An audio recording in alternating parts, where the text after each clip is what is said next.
But do not pass us by. Is the truth in you that its wings? Savior, Savior, hear your humble cry, hear the humble cry. Do not pass us by. Do not pass me by, no. Bara is outside. Savior, Savior, hear your humble cry, hear we humble cry. Do not pass me by, no. Bara is outside. Savior, Savior, hear your humble cry, hear your humble cry, hear we humble cry. Do not pass me by, no.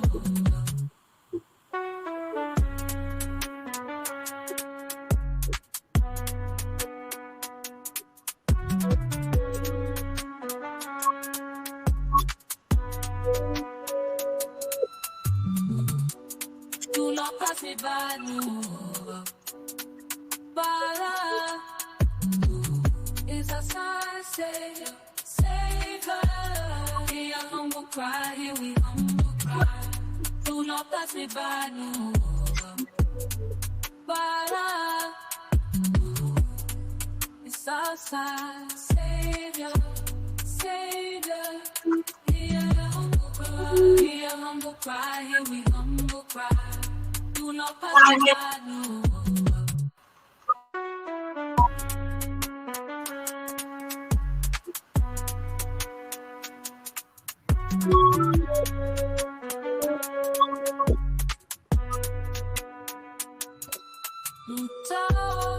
Do not pass me by, no.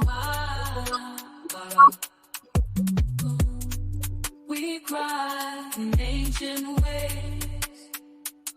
We never require sacrifice of the chorus just to save the choir. Passover lie in the hem of juju jeans, but do not pass us by. Is the truth is free, Savior, Savior.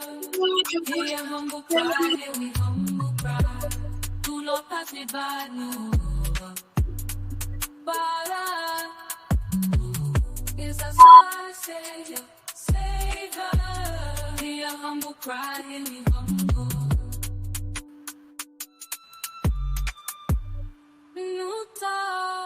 Do not pass me by,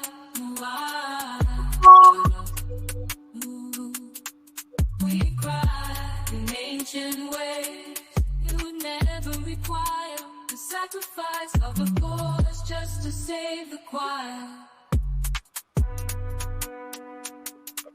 To save the choir. The Passover lie in the hem of juju jeans, but do not pass us by.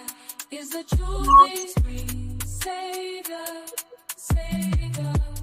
Hear your humble cry, hear we humble cry. Do not pass me by, no. Bara is a sign, Savior, Savior. Hear your humble cry, hear we humble. Slaughter.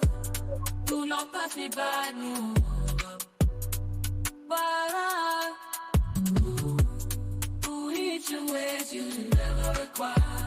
The sacrifice of the chorus just to save the choir. The Passover lie in the hem of juju jeans.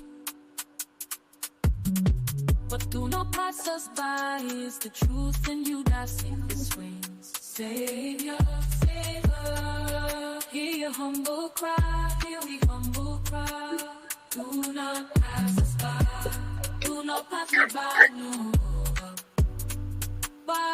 Greater light. Savior, Savior, hear your humble cry, hear we humble cry.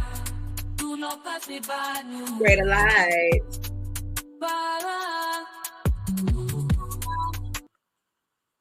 Let me start off as usual. My mind is God's mind. I'm always reflecting divine wisdom and divine intelligence. My brain symbolizes the capacity to think wisely and spiritually. God's ideas unfold within my mind in perfect sequence. Oh, the echo sounds so good in here today. Ooh, it's so much better than it was before. God's ideas unfold within my mind in perfect sequence. I'm always poised, balanced, serene, and calm because I know that God will provide the perfect solution, not for just some of my needs, but every single one of my needs. And He'll do the same for you. He'll do the same for you. All you have to do is remember that you are a true reflection of the love and light, the love and light of God. Jesus came and told you, I am a blueprint and I look just like my daddy. And I am a blueprint of who you are. You will just have to remember because they're going to try to make you forget.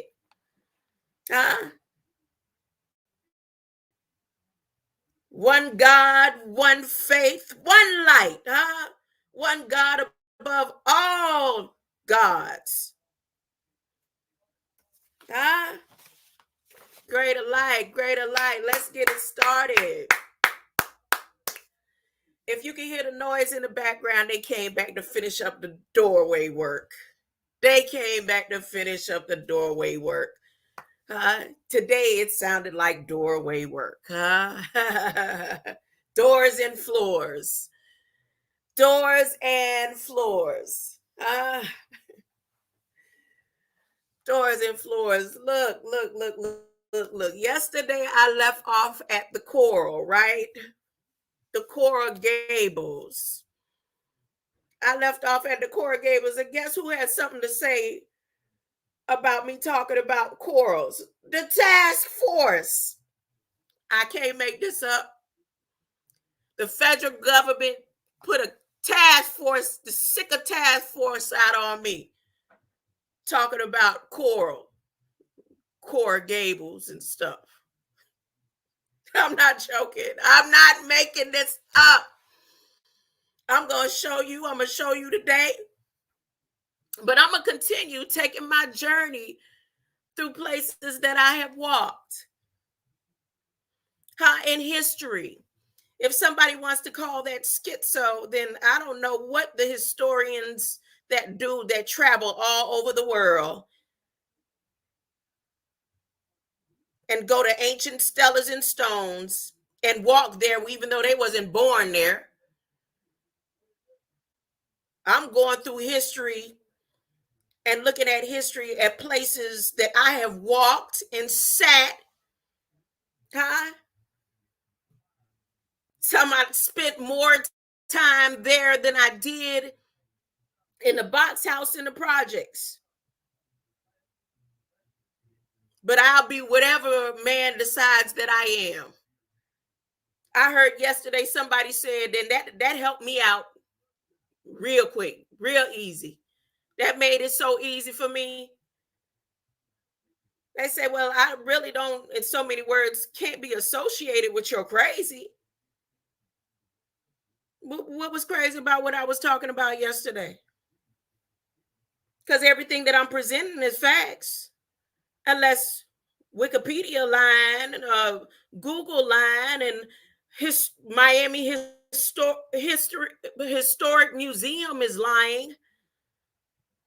And all the sciences and paperwork that I pull out, they're lying.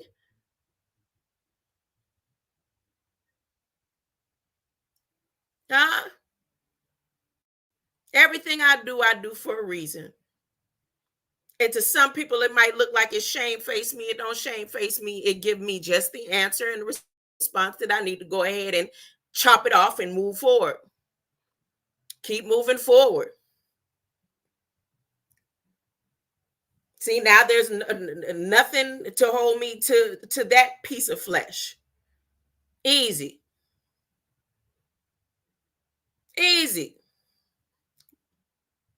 When you want to know what somebody wants from you, you start from the bottom and work your way up to the head. And when you get to the head, you look them in their eyes.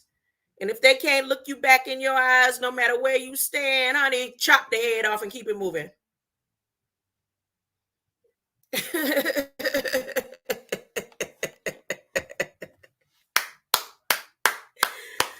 Oh, goodness. Now, I'm going to have to match scripture with the choral. And do you know coral is mentioned in the Bible? Huh? Now, if you're wondering what this image is behind me, that's the makeup of the corals. What is the science behind the corals that George Bush and all these other beings? Do you you know what I realized? I went through Getty Images today as I was listening to one of my best teachers. Huh? As I was over there listening to Red Squid X. I know he hate when I do that, but as I was over there listening to him, I was scrolling through hundreds of Getty Images to realize how many different celebrities lived in Coral Gables and lived in like parts of Miami structured by the Chin-Tang Society and Coral Gables. As a matter of fact, you know how much time the older elder Bush played around in Miami?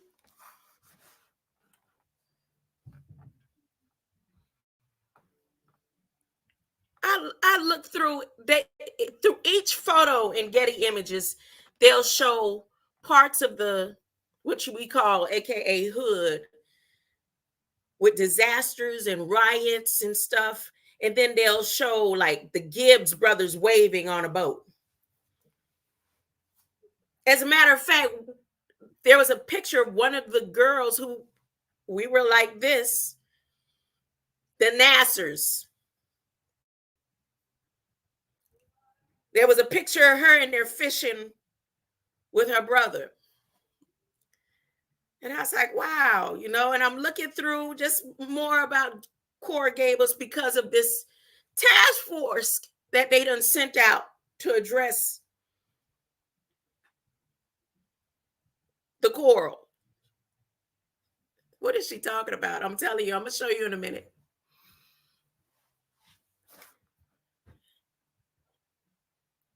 Julio Iglesias, David Letterman.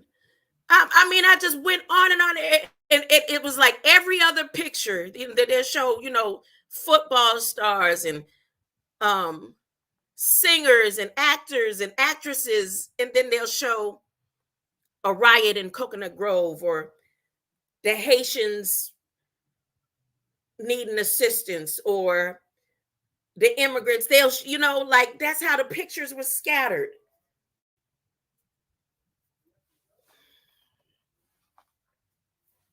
I had to stop. I was like, wait a minute.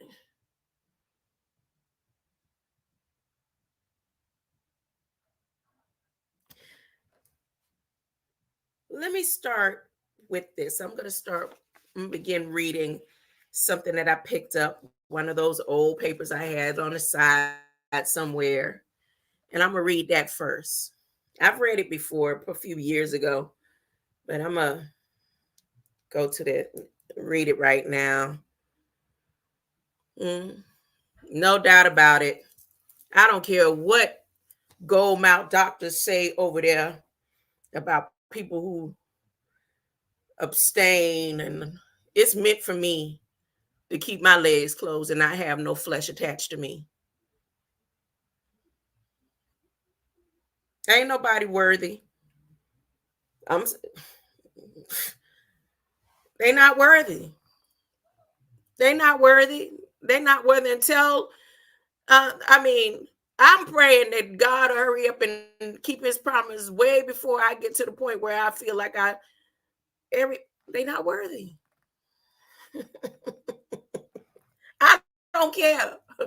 I don't care if the reason why I'm coming at heads and chopping heads off is because I'm making up for whatever lostness I have after all this long time drawn out with my legs closed, then so be it. So be it.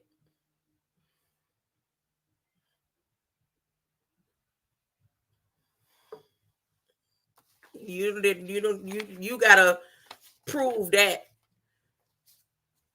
You gotta prove that scenario, whatever it is you were saying over there. Mm-mm. Mm-mm. Mm-mm. Mm-mm. Mm-mm. Mm-mm. Oh, my elbow doing so much better today. It's still swollen. It's still hot. It's still inflamed, but I'm going to be able to get on that treadmill today. I'm getting on that treadmill today because I got up early this morning and went out there and washed the boards on my front porch. And I had to use both arms and go back and forth. And I mean, my daughter said she was going to get everything pressure washed, but she'd be so busy, and I just couldn't wait. Not on the porch part. I couldn't wait for that. All that pollen and stuff that had them built up. And even though we had a good rain, I had to, because I'm ready to get the flowers pots out there. And as I wait, y'all know God is going to keep his promise. Let me go ahead and read. Hold up. Let me go ahead and read. Yes, sir. Let me go ahead and get this party started. Y'all want this party started quickly. Hold up. All right.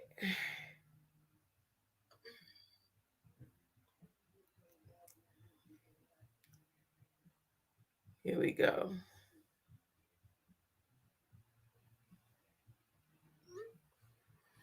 All right, let's get ready to take this journey, another day of a journey through the choral. Again, especially since they got the task force. The task force is out. The inevitability fact, it's inevitable. A lot of people didn't even know the term inevitable until they watched The Matrix. That became the hot word for the year. Inevitable. Everyone seeks facts, truth, confirmation.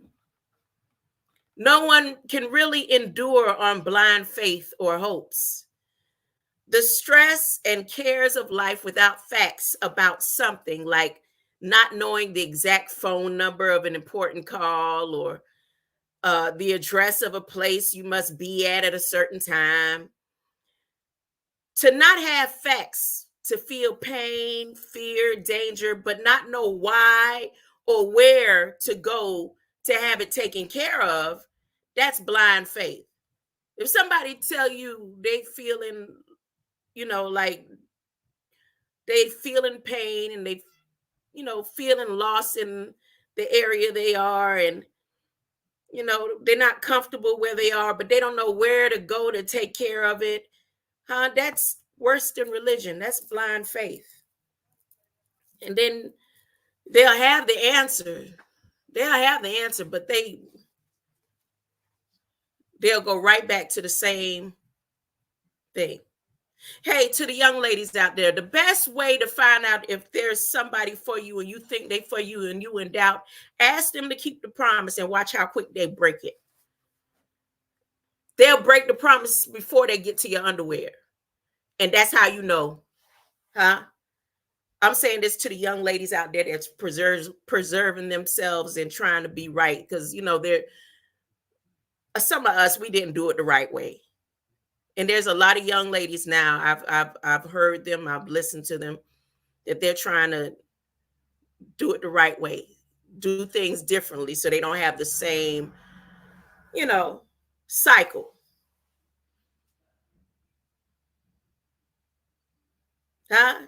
You'll get your answer so fast, and then you can move on.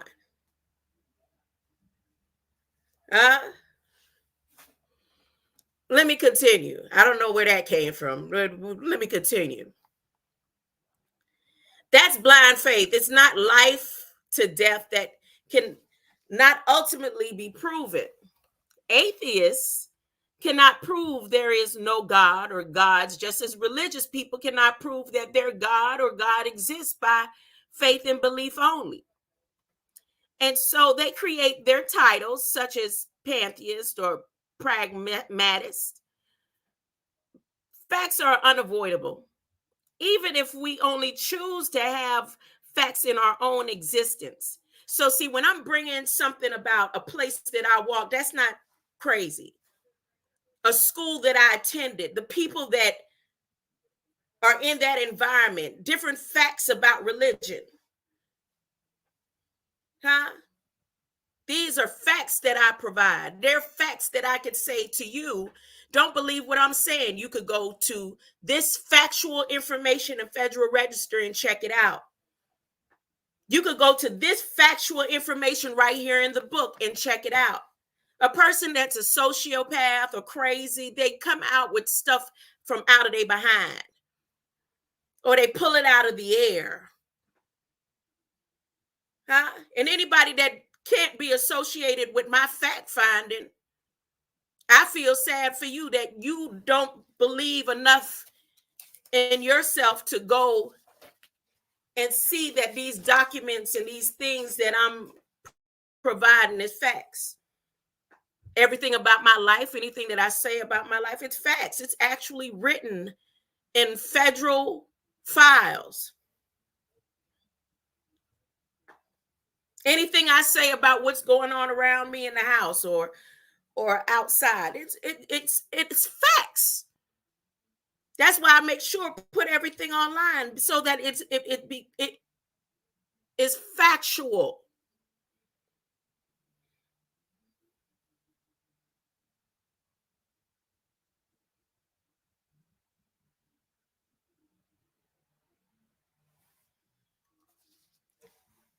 So once again, and so people create titles. Facts are unavoidable. Even if we only choose to have facts in our own existence, what is to be decided is what evidence do we think is pertinent? How are we going to interpret the evidence and who finds it? And will they really accept the facts over blind faith? No, they won't accept the facts. They definitely won't accept the facts.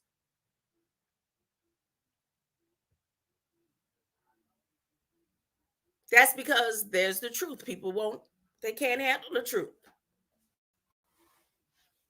And they would disassociate themselves from you. People would rather live in the fairy tale, in the midst of the high and the chaos and all the different frequencies that have been created to make a person live in la la land.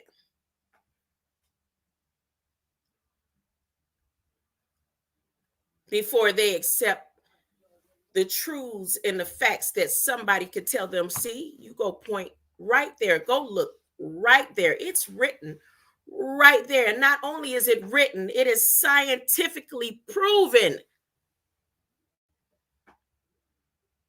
So I'll bring you facts out of the Bible. And I say, you know what? I can tell you in the Bible, it says that we are light and we are light beings. And then I could take this Bible that says that we are light beings and put it and go to science, where science says the same thing. Huh? And then I could take and go from science and go to physics, where physics says the same thing.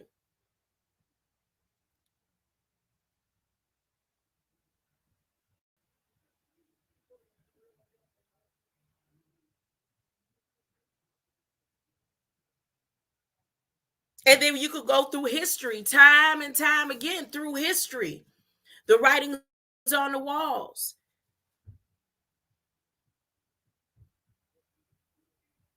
And then there's facts where there are those who are not light beings. And it's written in the Bible. And then you can find them same facts in science. And then you can find them same facts in physics and in chemistry. And then you can find them same facts every day the government tells you in Federal Register. And who the war really is about, or what the war is about, and whose side is on what team and all that. Facts, not make believe.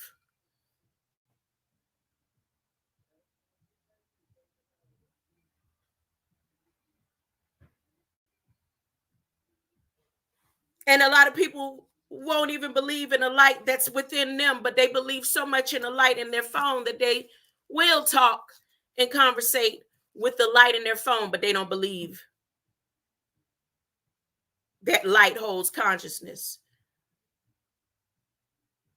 And I'm not talking about me. I know that I'm a light being, and I was created before the foundations of this earth because the Bible tells me so. And because it's proven in history, it's proven in science.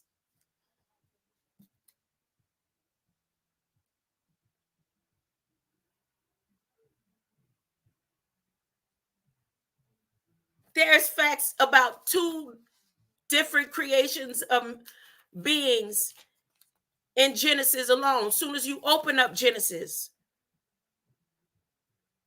light beings, that God created mankind in his image, and then he went and created Adam and Eve.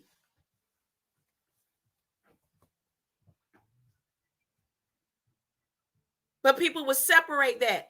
And that's not just written in the original context of the Bible and history and scriptures. It's written in science, and it's written across all religions, all sciences, and all manuscripts.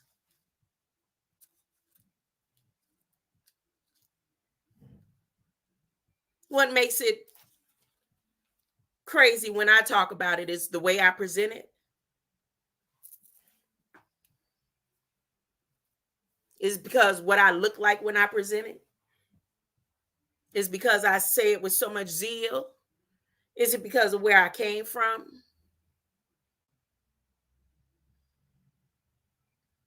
Who knows? Either way. Any information that I give you when you come over here, I'm going to always tell you, don't believe me. Here, you could go check it out here. You could go read it here. And you could go look here.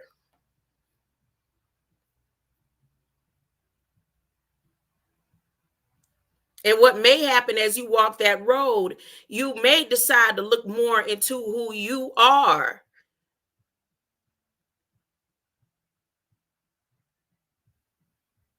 Instead of wondering how you got here, you'll know.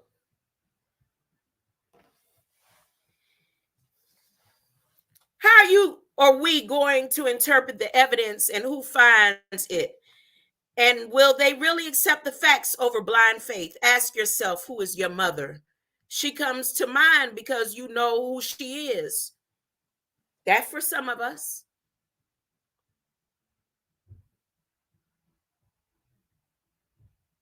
When I ask myself, who is my mother, my mind goes all the way back to I was created before my mother's womb. And then the next thing comes to mind is if I'm on my dying bed, my mother's blood can't save my life. Then another thing comes to mind is all the other trials and tribulations that I went to that within love now.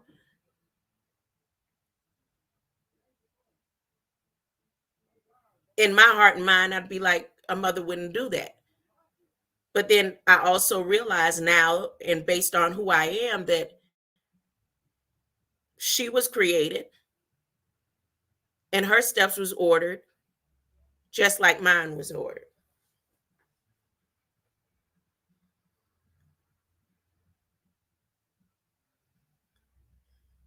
So that question, for some people, you have some half a society in the world that if you ask them who their mothers are because they are adopted or they never got to know their mother, they don't know. So see, that's a broad question. Now, who is your creator? God, Allah, Lord, Rab, Jah, Yahweh. You don't get an exact. One is fact and the other is fiction until you confirm. One is fact and the other is fiction until you confirm. The use and misuse of sciences. There are no limitations to finding facts when you compare religion to the scientific method of prove it. Prove it. The process defined by what is measurable and repeatable, it speaks to issues in their ultimate origin as well as people, places, and things. And part of that proof that I was saying, like prove it, yesterday when I ended up, based on the information that I found out of Chin-Tang Society, the founders of Coral, Gables, Florida, and the Pi Beta Nu science, and that the Tau in the Nu, the circle is not 360 degrees, is that type of prove it thing, that based on the radius that was given for simple math or the pi, that a circle is not 360 degrees. That's just a theory. You mean to tell me all these years in education, that's just a theory? That's not a fact of science. That's a theory, just like the flat earth, ain't it? But don't believe me. You could go check that information out for yourself. And that ain't something I just looked up. See, all this I got here, you see, it's me studying and proving to show myself approve and dig and for myself. I'm surrounded by books and education. The library was one of my favorite places.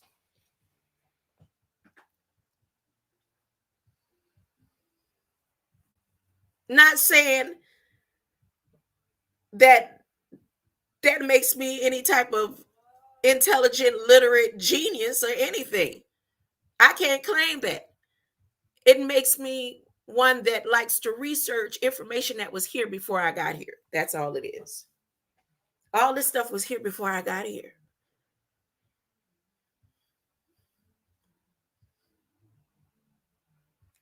Where did they come from? So wait a minute. The process defined by which is measurable and repeatable. It speaks to issues in their ultimate origin as well as people's, places, and things. Where did they come from? How long ago? How did they come about? Genetics, not control of other moralities or lives such as answers. Science depends on what is recorded and found, read and confirmed to be the way that people really live. Facts, not fiction. Whereas religious beliefs can't be found or confirmed, just what men wrote down and claimed as coming from an unproven spirit God. They make claims that their God, Lord, knows about the smallest details of our lives, but doesn't and will not, nor has stopped all the sickness, evil, wars, killings, destruction of nature, and even their own human bodies, minds, and birth defects. He doesn't help or prevent. So here's the problem of creation versus evolution. The first fact is yourself. There's the first fact. And I'm going to stop right there. Because the first fact in knowing who you are and remembering who you are is where I'm beginning today. There's facts that are proven that at one time our minds through light code was able to lift stones. It wasn't aliens that did it. It was those light beings.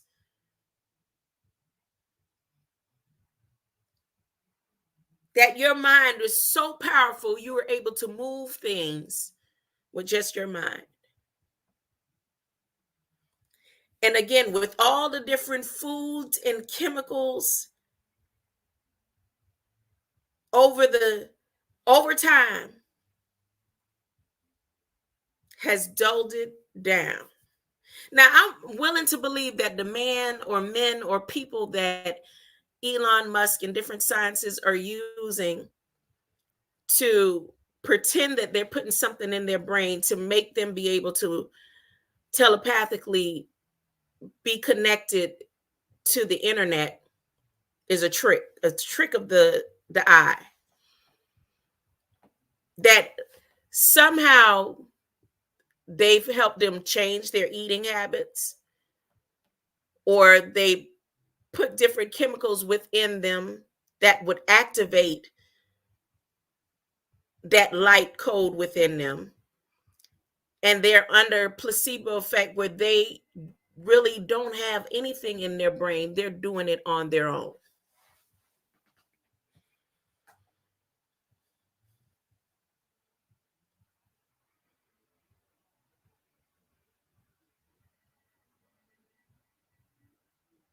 That's just a thought. That's just a thought, though. That's just a thought. But there is facts that to this day, they cannot figure out how to build the structures all over the earth that at one point was done with ease. The science behind the AI to be able to cut in perfect precision. The land of the AI. Remember, you could go and look in the Bible or go on old biblical maps and you'll see the land of AI. Don't believe me? Go check that out. It's in your Bible. Now you have people like Tesla, which this is bringing me to the Choral, to the Coral Gables, to the Coral Castle. Lead Scallon. Remember I told y'all, I showed you the paper that I had the other day and wondered why I wrote 50 points of light. 50 points of light on it. Where is it? But also on that paper, oh man. Oh, here it is. And that's how I end up going and searching Coral Castle. So also on that paper, I have Lead Scallon written right there. See the same paper I showed y'all yesterday? See, wait. See his name? Coral Castle creator. And to this day, they still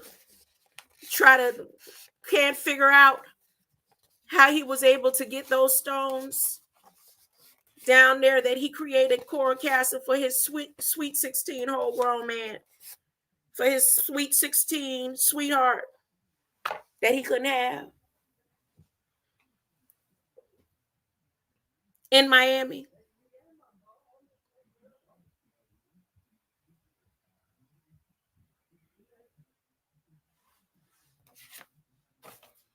Here we go. Let's get down to the business. I'm going to go to the scripture first about corals. I'm getting closer and closer. I'm getting closer and closer to wherever that portal is. I'm getting closer and closer to wherever that portal is. When I find it. Ain't that something? Okay, so Job. You know I was at in Job the other day. Remember I say y'all don't never really be over here in Job. I don't never be over here in Job. Didn't I say that?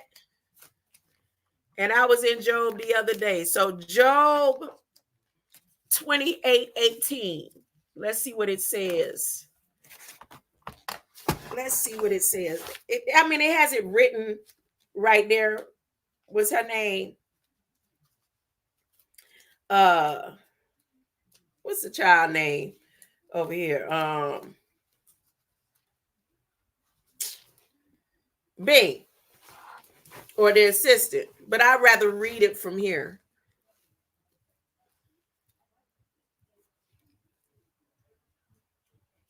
Oh, this 28. I was going to say this is the same what scripture I just read the other day. That was 38. So 28, and let's see what it says about choral. Well, since it's so short,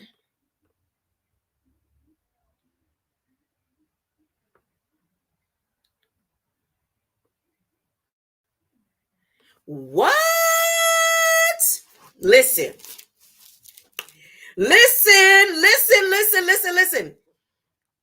No, I'm going to start it. I'm going to read the whole thing. I'm going to read the whole thing. This is about chorals now. And remember, I told you, I mentioned Choral Castle yesterday, and today in the government, they got the Choral Task Force out. They got the Choral Task Force. I don't know what they finna do or what they trying to do or what they think they gonna do, but they sure got the Choral Task Force out. They say she is running her mouth over there. We need to send out the Choral Task Force. What they need a task for? Task Force sound like something when they about to take down dope dealers. Huh? The coral is in the ocean. What they sending a task force for the coral for? And have you heard my new quote? I don't know if it ever existed, but I feel like I made it up.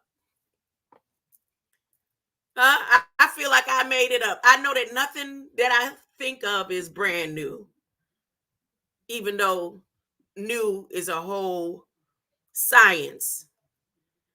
But I said, God would have never sacrificed the choral just to save the choir. That was written in my new song that I came up with me in artificial intelligence yesterday. I wrote the words, she got the beats. See, listen. Listen to what I say now. Listen real close. Here it go. Savior. Humble cry, here we humble cry. Do not pass me by, no. They jacking it up. They don't want to play.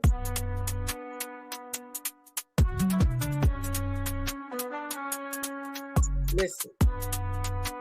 Who that here with me? Do not pass me by, no. Antoine Smith, Greater Light. Greater Light, Antoine. Do not pass me by, no.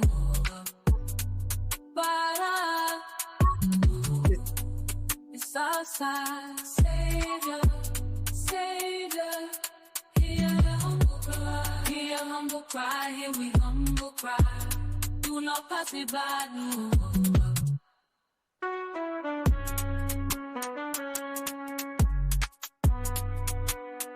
Like that, King Ellis. Listen, wait now. God wouldn't have sacrificed the coral just to save the fire. Do not pass me by.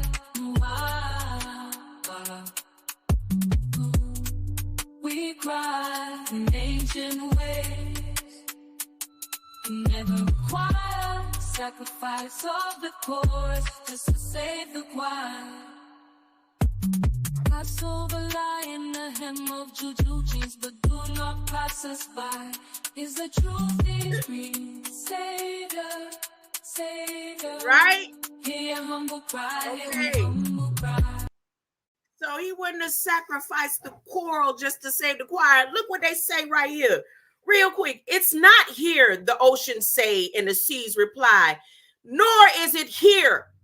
It says it's not here.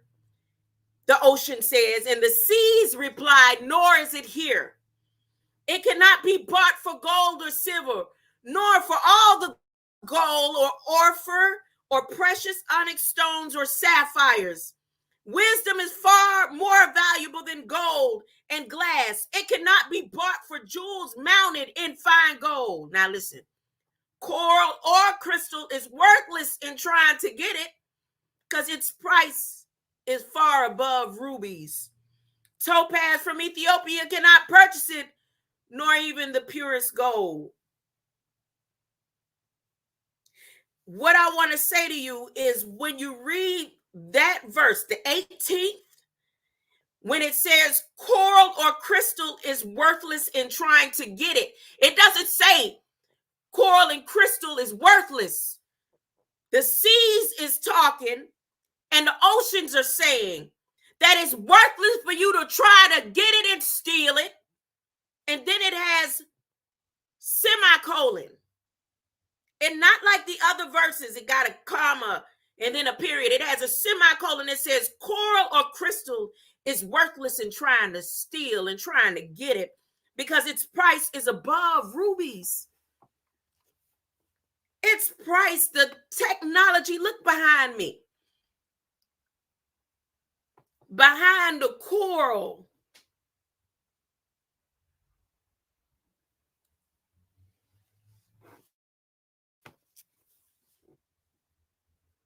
Now I'm going to read the rest of it.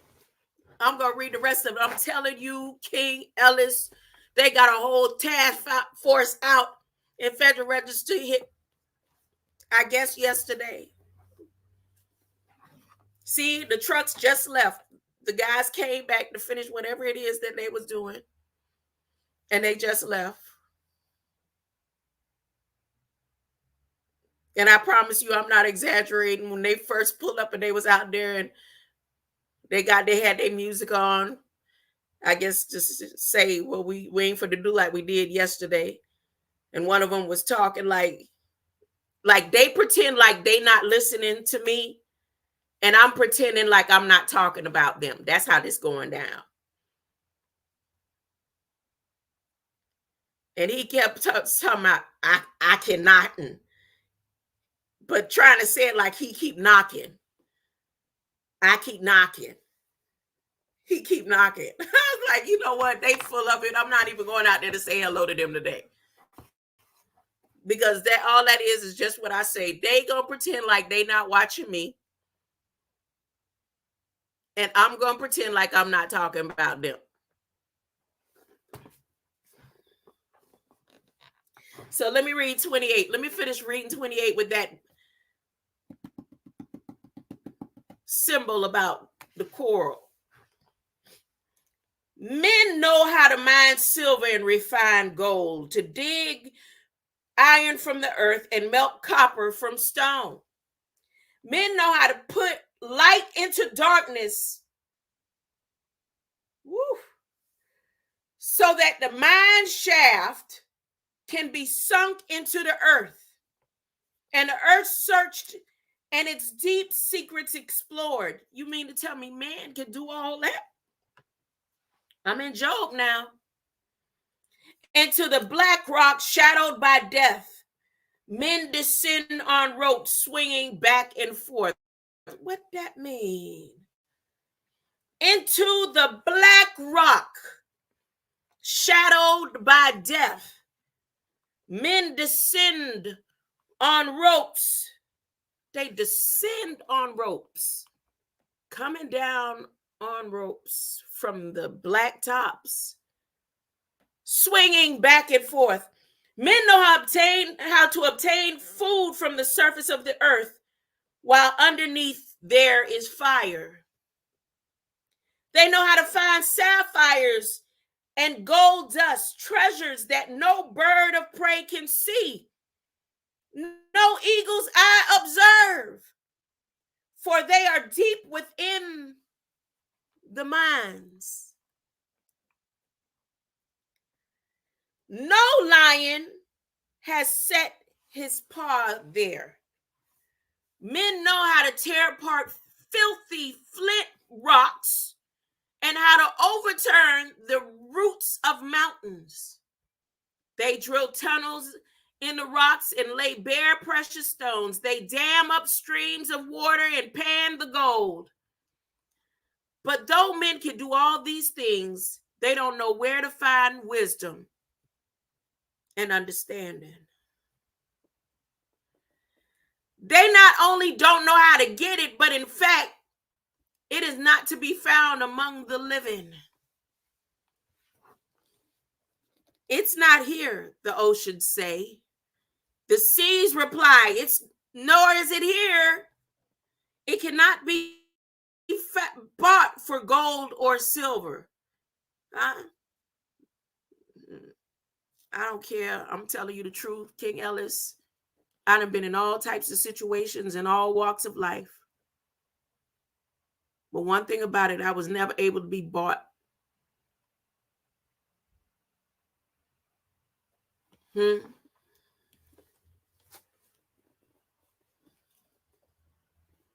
Wisdom is far more valuable than gold and glass.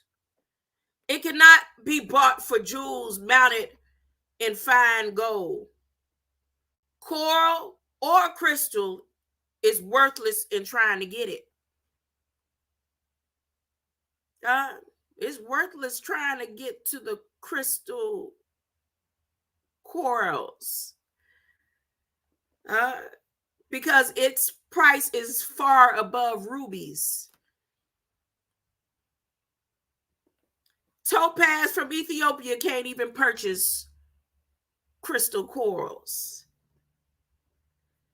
nor even the purest gold can purchase crystal corals. Then where can we get it? Where can we find it? They want to know. They done did everything that they can. For it is hid from the eyes of all mankind. Even the sharp-eyed birds in the sky cannot discover it. But, now here's where we're in prophecy. Destruction and death speak of knowing something about it. And God surely knows where it is to be found, for he looks throughout the whole earth under all the heavens. He makes the winds blow and set forth boundaries of the ocean. He makes laws of the rain and path for the lightning. He knows where wisdom is and declares it to all who will listen. He established it and examined it thoroughly. And this is what he says to all mankind. Look, to fear the Lord is true wisdom. Didn't Red Squid X just said something about fearing the Lord? To fear the Lord is true wisdom. To forsake evil is real understanding.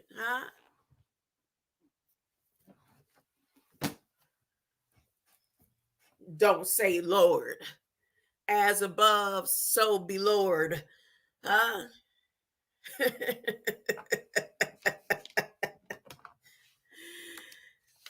You know where they fear, those who fear the truth?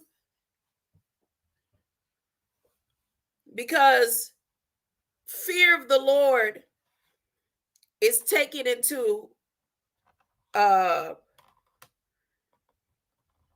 mistranslation. Because when you fear the Lord, you're going to want all of his truth.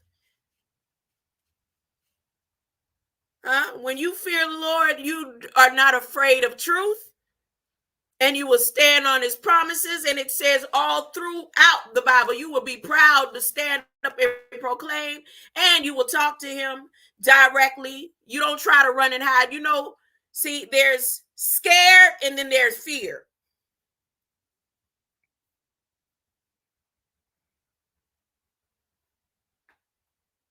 See, like Adam was scary. Adam was scary.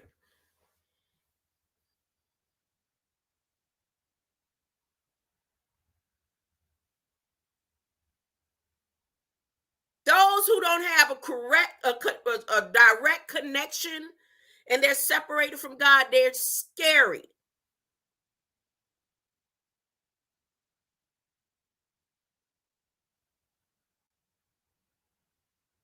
Now, there's a certain fear that comes in your gut. And that type of fear, let me explain. For me, say, I want to get to God and I'm going to go on a tightrope across in the sky. I'm going to go on a tightrope. And that tightrope is going to take me from a bridge to the Empire State Building. And I'm going to hold the balance beam on this tightrope. Now, there's a fear that says, if I slip, if I don't stay walking right to my destination, I could fall to the bottomless pit. But that fear is going to keep me walking on that rope across to my destination to meet the maker. I'm going to hold on right. I'm going to be like, yep. I ain't scared. I ain't never scared. I'm going to meet the maker. See, that's the difference. You have people that the truth is on the other side of that tightrope.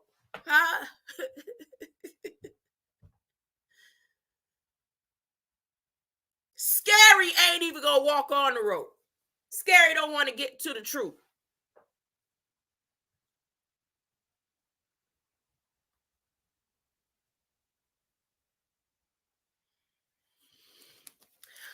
Let's talk about the choral.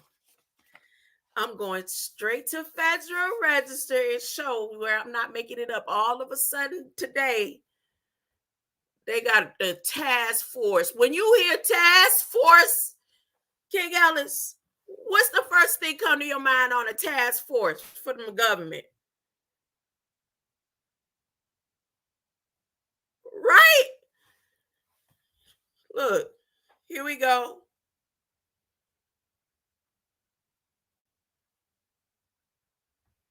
They got a whole task force, and the task force come out the National Oceanic and Atmospheric Administration. So you know I'm straight in Miami on this. Like, why y'all talking about, it must be something. I must have hit it on the head talking about the founders of Coral Gables yesterday. And then you know the National Oceanic Atmospheric Administration, King Ellis, they main headquarters, National Hurricane Center, was on US 1, where it was under University of Miami first, which the founders of the Chin-Tang Dynasty was under there. All them worked with Bush and everything. But then it ended up being on at US 1 after 1978. Now, I remember my field trip there, but also during that field trip, I had to be careful of how I acted that day because my mother also worked in that building. I'm not making it up. I'm not exaggerating. I'm not making it up. And that building on US 1 had a big ball or satellite on top of it. In Coral Gables. In Coral Gables, when I was looking at Chin-Tang Dynasty and the founders of Coral Gables Senior High, Chin-Tang Society, one of the sons of the founders of Coral Gables, and then the founder of the son of Coral Gables worked with Lead Scallon, and then Dr. Malachi Z. York. Since you're here, King Ellis, and I could talk to you about Dr. Malachi Z. York. Sure did. Remember this in his book? Coral Castle right there, right? Say no. No? Yes. They sent the task force out. They said, look, we don't know how she getting downloaded or uploaded or what's going on. Y'all know the truth. What can your task force do to me? Why y'all sitting them men back to be fixing, and they could supposedly fix my door yesterday with them 8 hours? How come my internet service was down this morning? King Ellis, my internet service was down this morning. You know how quick I called them? I don't know if they think that my phone ain't. I was like, what's going on? They said, listen to what they told me. They said, oh, there's an outage, a power outage. Because when I first called, I said, is there a power outage in the area? I mean, the internet, the Wi-Fi out in the area. And he was like, what's the street? Now, usually if there's an outage, they don't need your whole unit number if it's out for the whole area. So then when I said my unit number, he was like, oh, there's a power outage in the area. So that's why. And I was like, but my light's on. And he said, before he opened his mouth, I said, oh, you trying to say where y'all main source of the service is a power outage in that area. So all of the Wi-Fi is out all over the community or something. That's what you mean? And he was like, yeah. I was like, oh, okay. Because he had to ask for my unit number, right? I said, they so full of it. I said, do you know how long it's going to be? He was like, no. We can't say because it's not on our end. It's the Electric Brotherhood unit. And I think they just did that so they could shut my system down so the government could come in on through the wires, right down to the wire. Like it's going to bother me. See, somebody a schizo wouldn't even want to be on. Schizophrenic, paranoia. Come on. Let's go, huh? I ain't doing nothing but talking facts. Ain't no fiction or fairy tales going on here. So look right here. Look at the date. Look at the date. Let me share the date with you. I ain't on that one yet. I'm not taking you to Coral Gables just yet. Because I got to go and talk about how Dr. Malachi talked about some of the founders of Coral Castle. The founders of Coral Gables. The 48th, they having a 48th meeting of the U.S. Coral Reef Task Force. 48 years, huh? Look, see the date? They say they only giving 7 days for whoever the big dogs is that they need to come and have something to say in the comments. The National Oceanic and Atmospheric Administration right there with Coral. Right there at the head honcho, the origins and the foundations. Does this look like something that I could make up, King Ellis? Unless the federal, like I said, anytime I say something, the federal register say, let's throw this in here for her, because we know she gonna come and look it up.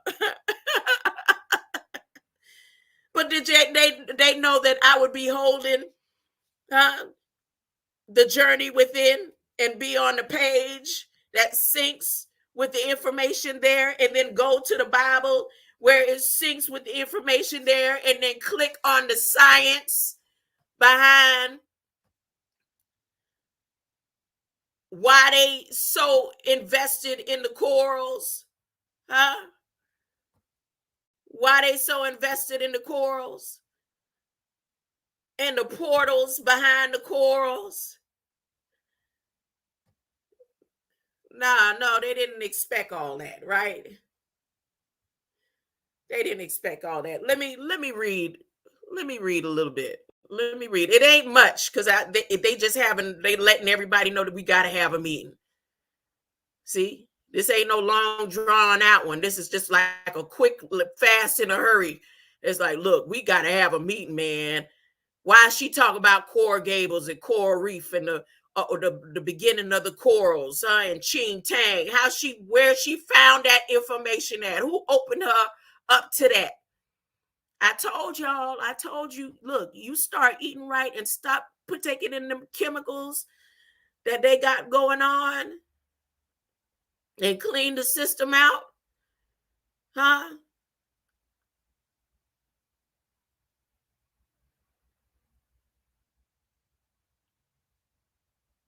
It's hard to get away from it all. Huh? I'm telling you, if I could just get where I want to go. If I could just get there right now, I know it's a wrap. I know it's a wrap.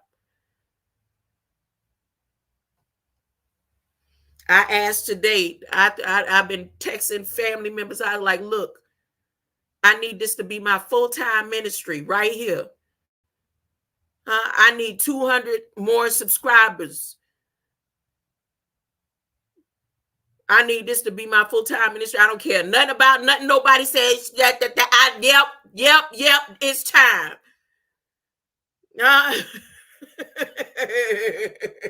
Everything I do for a reason, huh? It be thought out. My mother taught me how to play chess at 5 years old, 4 years old. And not to play it in proficiency to go beat people, but to play it to understand how I always need to be steps ahead.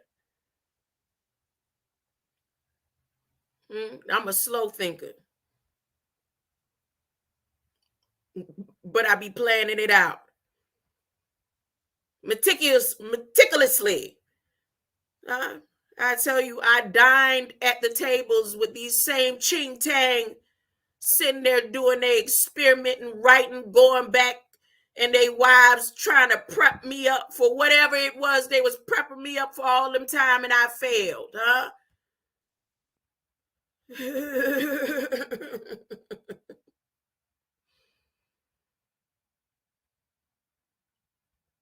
So let's see what their meeting consists of. Department of Interior. Now, you know, Department of the Interior has to do with the land, but what it has to do with Department of Noah. But you also know that's where, if you want to be claimed indigenous and all that, that's where you go, Department of Interior.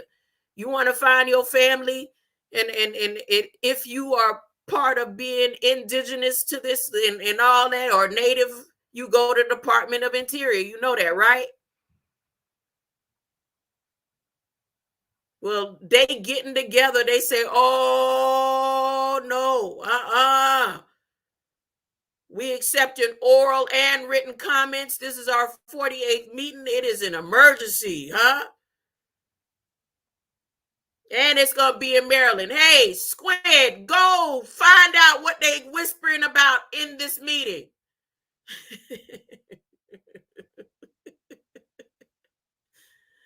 Oh, my goodness. Michael Lemire. He's holding a meeting in Liza. It don't even say Lisa. It say Liza. It's a lizard gonna be there. Liza John and LaBeouf, Nicole LaBeouf. They said we gonna hurry up and have this secret meeting. I found a leak in the building.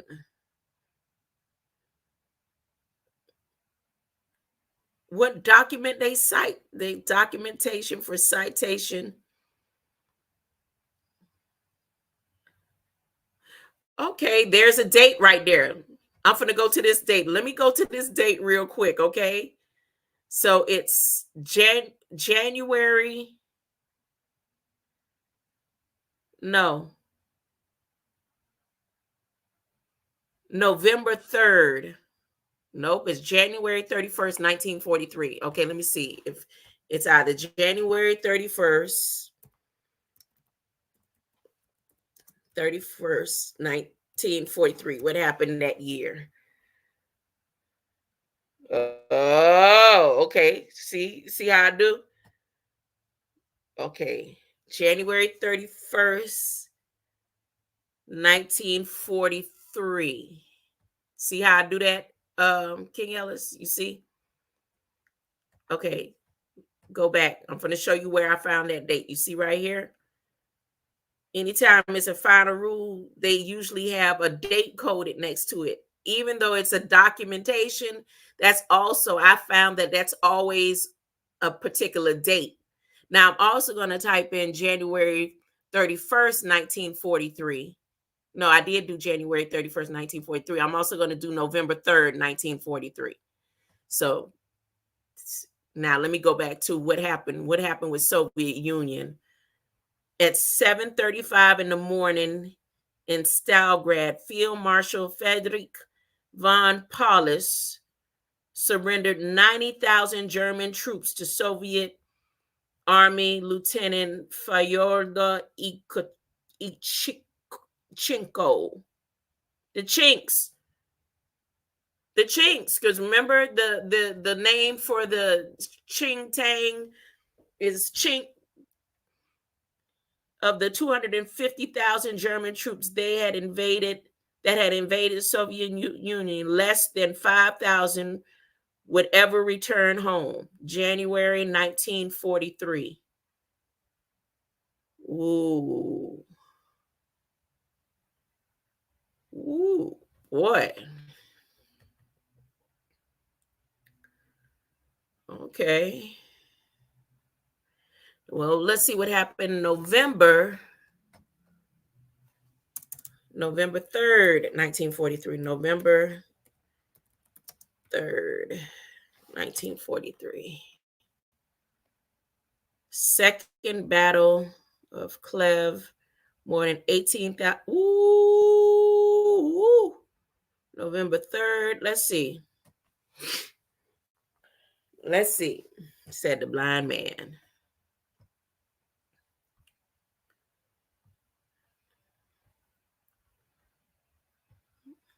Okay, Joseph Stalin. Wait, Joseph Stalin. Wait a minute. Isn't that name in the Chin-Tangs? Let me see. Nope. McLean. Okay. I remember that name recently. Joseph Stalin. Chiang Kai-shek. Chinese politician, revolutionary, head of the national Kuomintang, them Chin-Tangs. See, they work together. Chin-Tang Society. Chin-Tang Society. Whatever Tang Society is, the Tang. That's why the hood, they put Tang in the community. I wonder what kind of poisons they had in that Tang. You know, we felt happy when we got us some Tang in the house. November 3rd. I want to see what happened on the 3rd. What happened on the 3rd? That's where I need to focus. I don't want to get too thrown off. Second battle, more than 18,000 Jewish prisoners were shot to death in a single day.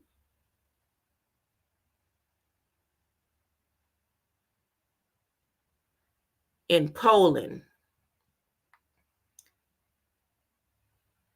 Operation Harvest Festival was the murder of up to 43,000 Jews in Majdanek, Poniatowa, and Trauniki concentration camps.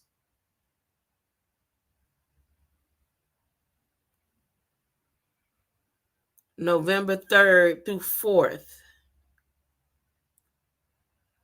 The Interfest was a traditional German harvest festival where dance music was played over loudspeakers to drown out the sounds of the killing and the dying.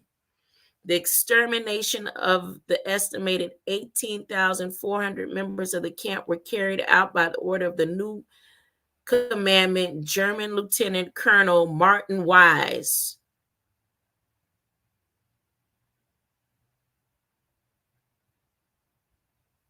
1940 until he also served from 1940 until September 1942, Dachau concentration camp.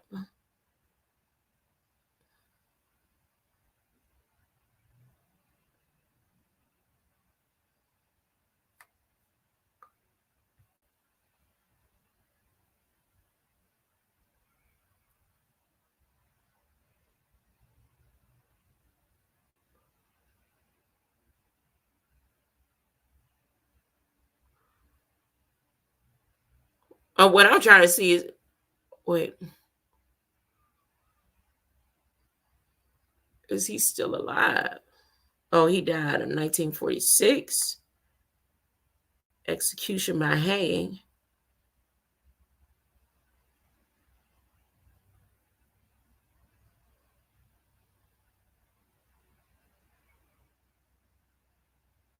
Euthanasia Center. Post.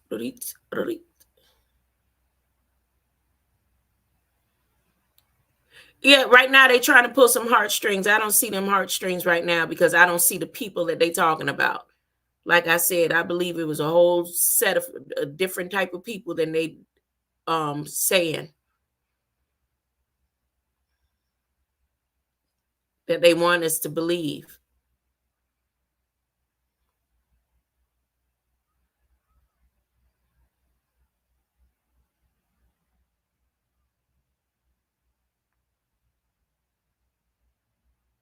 Wise was executed by hanging in Landsberg prison.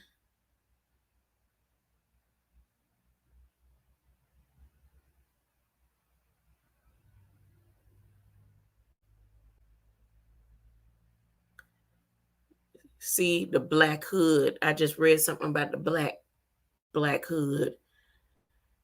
Yeah, right. So the Germans killed him for doing what they wanted him to do. Yeah, right. Okay. That's game. This right here, game. This game. Glasgow. Glasgow.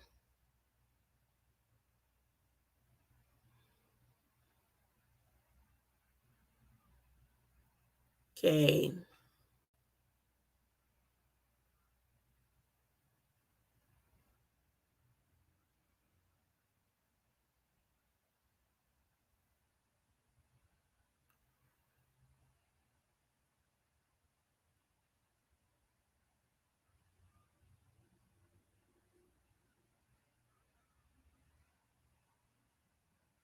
Lublin.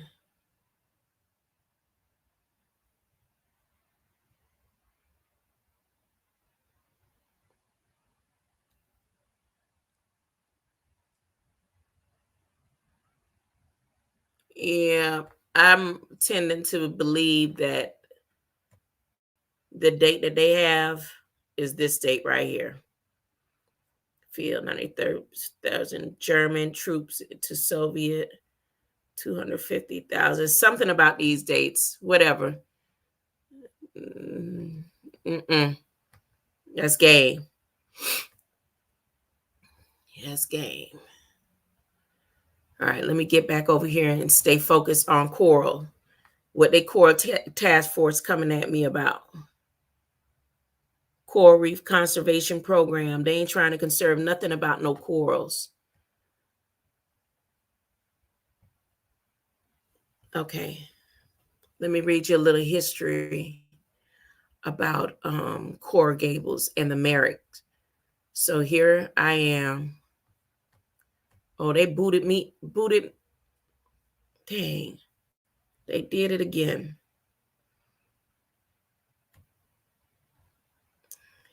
Share. And action. Right here. All right. So here's a little history about Coral Gables. I'm going to let this beat up right here. And you see the name, Merrick? You see that man? His son of the Chin-Tang Society is this one, Sulo. Wait, let me share. Sulo. This is his son. And I noticed yesterday when I was showing the school logos, like the Cavaliers of this school, Coral Gables, and I was saying it was Pirates. I went back and saw at the beginning of the video, I wasn't showing our logo, but I'll show that. I don't want to get too thrown off. I need to stay on course. All right, so here is Coral Gables, and I'm going to read a little bit about what they were doing with Coral Castle out of The Journey Within.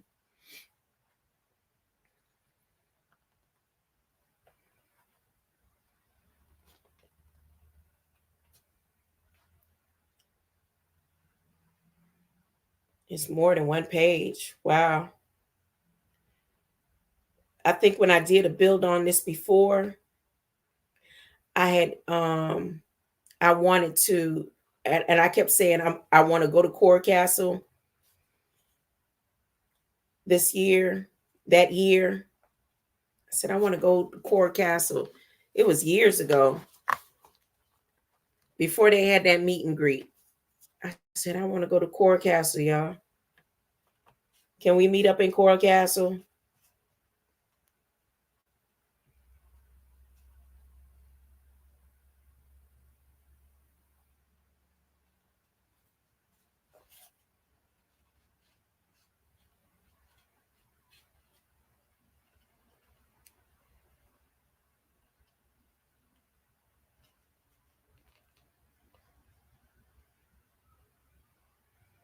I'm going to pass the staff of Tahiti. I'm going to pass that.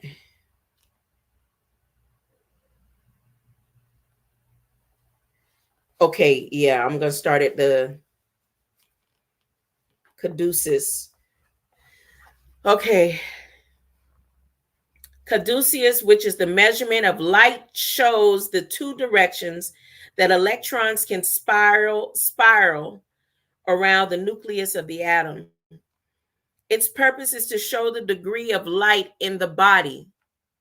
Tahuti says that the Kybalion, in the Kybalion or the Kybalion, that there are three great planes of consciousness: the pure energy fields in which the particles of the atom spiral are called tachyon pairs, and we know or have heard that as tachyon energy. Tachyon pairs carry the electromagnetic charge. The three electromagnetic charges of tachyon pairs are positive, positive, positive, and negative, and negative, negative. These are three charges that make up three great planes of consciousness. Now, why am I speaking of this? And why does it seem like it means so much to the federal government in these days before they go to war?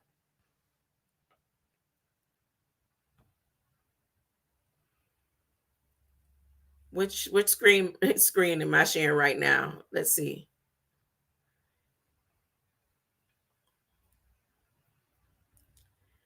In ancient Tamarian or the Kamite energy Egyptian drawings, you will find pictures of men molding coils.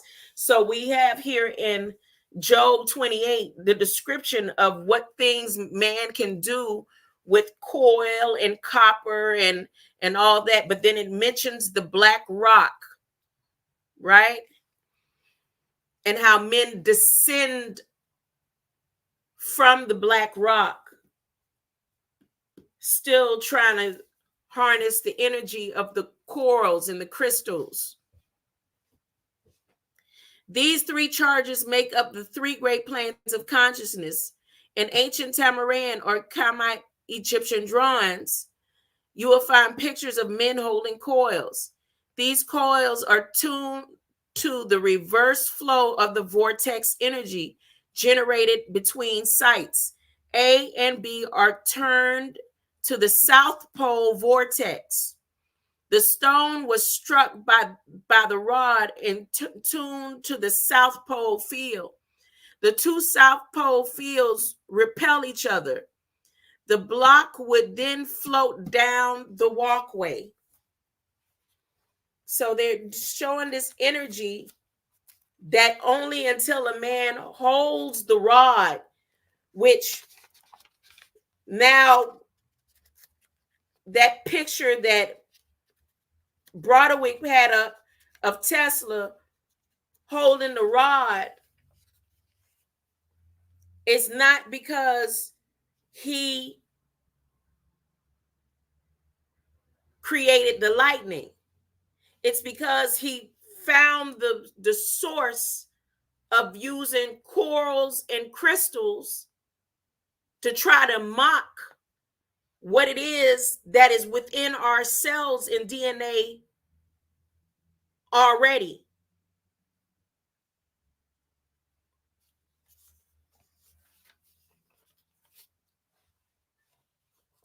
The natural or ancient ones knew of the knowledge of the atom, atum, and atom, yet another triad. Now here's the triad, and I believe that they speaking, and when he mentioned this in his book, and he's showing these pictures of Edward Leeds Scallon and these beings here, the Chin-Tang Society, and the members and the people that came in through the islands and harnessed the energy of the coral.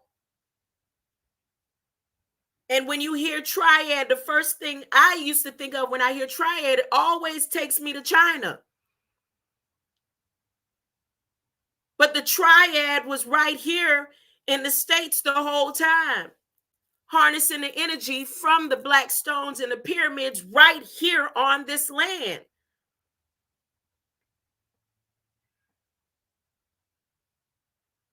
So that's why National NOAA comes out of Miami.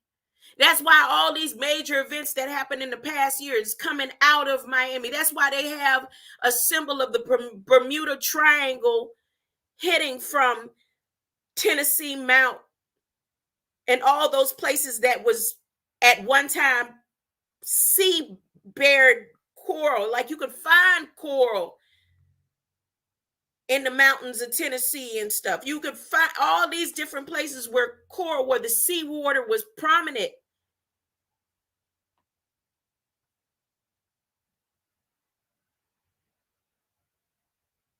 And they swamped it out.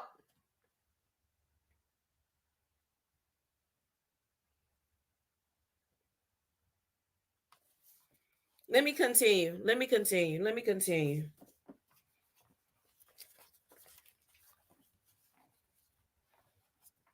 Yet another triad named long before modern science came into the scene. They knew enough to design electromagnetic antenna called a pyramid. This pyramid was used as the house of initiation into into higher levels of consciousness for thousands of years. This same system was used in the Americas in the 1930s, not just by one student, by these same students right here, and Bush and their society, and the Ohioans of the Chin-Tang Foundations, and the Elks.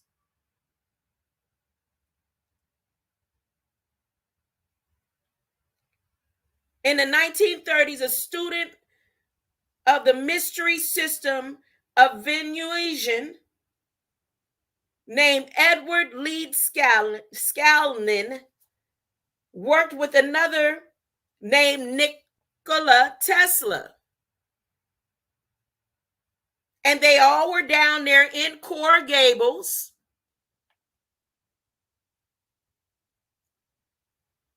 And they found beings that they can continuously research and develop on. I dare not say that I'm one of them to dismiss myself out of the scene for the moment. But if I tell you a fact, this isn't made up, it's not fictional. One of these beings right here, my mother worked for him, and not as this wasn't no big wide company. The head underwriter's secretary in charge of their insurance agency. She worked directly with him when we had dinners once a month and so often, and when they had parties that they would go to their parties, my mother was involved with these people. So that when I went to my field trip from Sunset Elementary to go to the National Oceanic and Atmospheric Administration, I had to be on my P's and Q's, because a lot of times I would act up and act out and talk too much and stuff. But on that field trip, I had to be good because my mother worked in that building. And I'm not saying anything negative in response to who I am and the flesh that I came through. I'm just stating facts and why I'm studying this connection to me.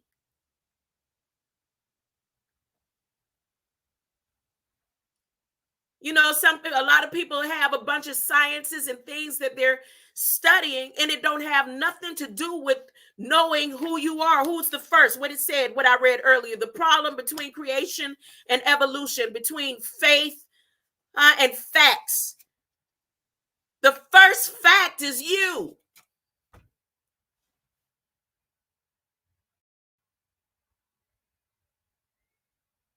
In connection to the source.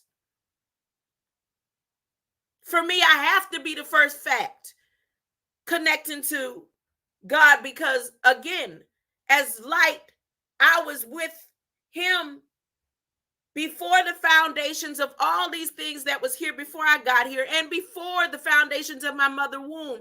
And he used her as my portal to come through in flesh and connect with it through light. But even through the flesh, whatever my DNA code in light did to the flesh, her blood cannot save me.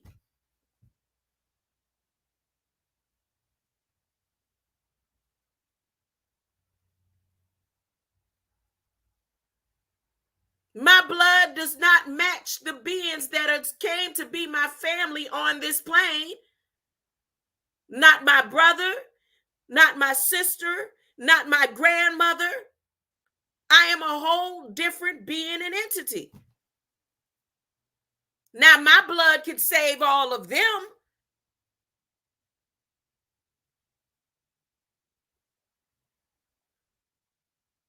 But if my life depended on no one else in the world but the beings who I am connected to in flesh, knowing that I came through on light code, but if my flesh life depended on it, none of them would be able to save me. But my blood could save anyone in the world if they needed it. Back to it.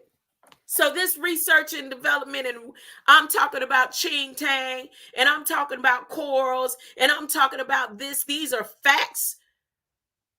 And nobody ever have to come over here and say, well, let me go look at the facts about you, Abigail. I'm showing you an example of how you can find facts about who you are really without them telling you and giving you and putting you in a box that they want to put you in, black or white, or you are light.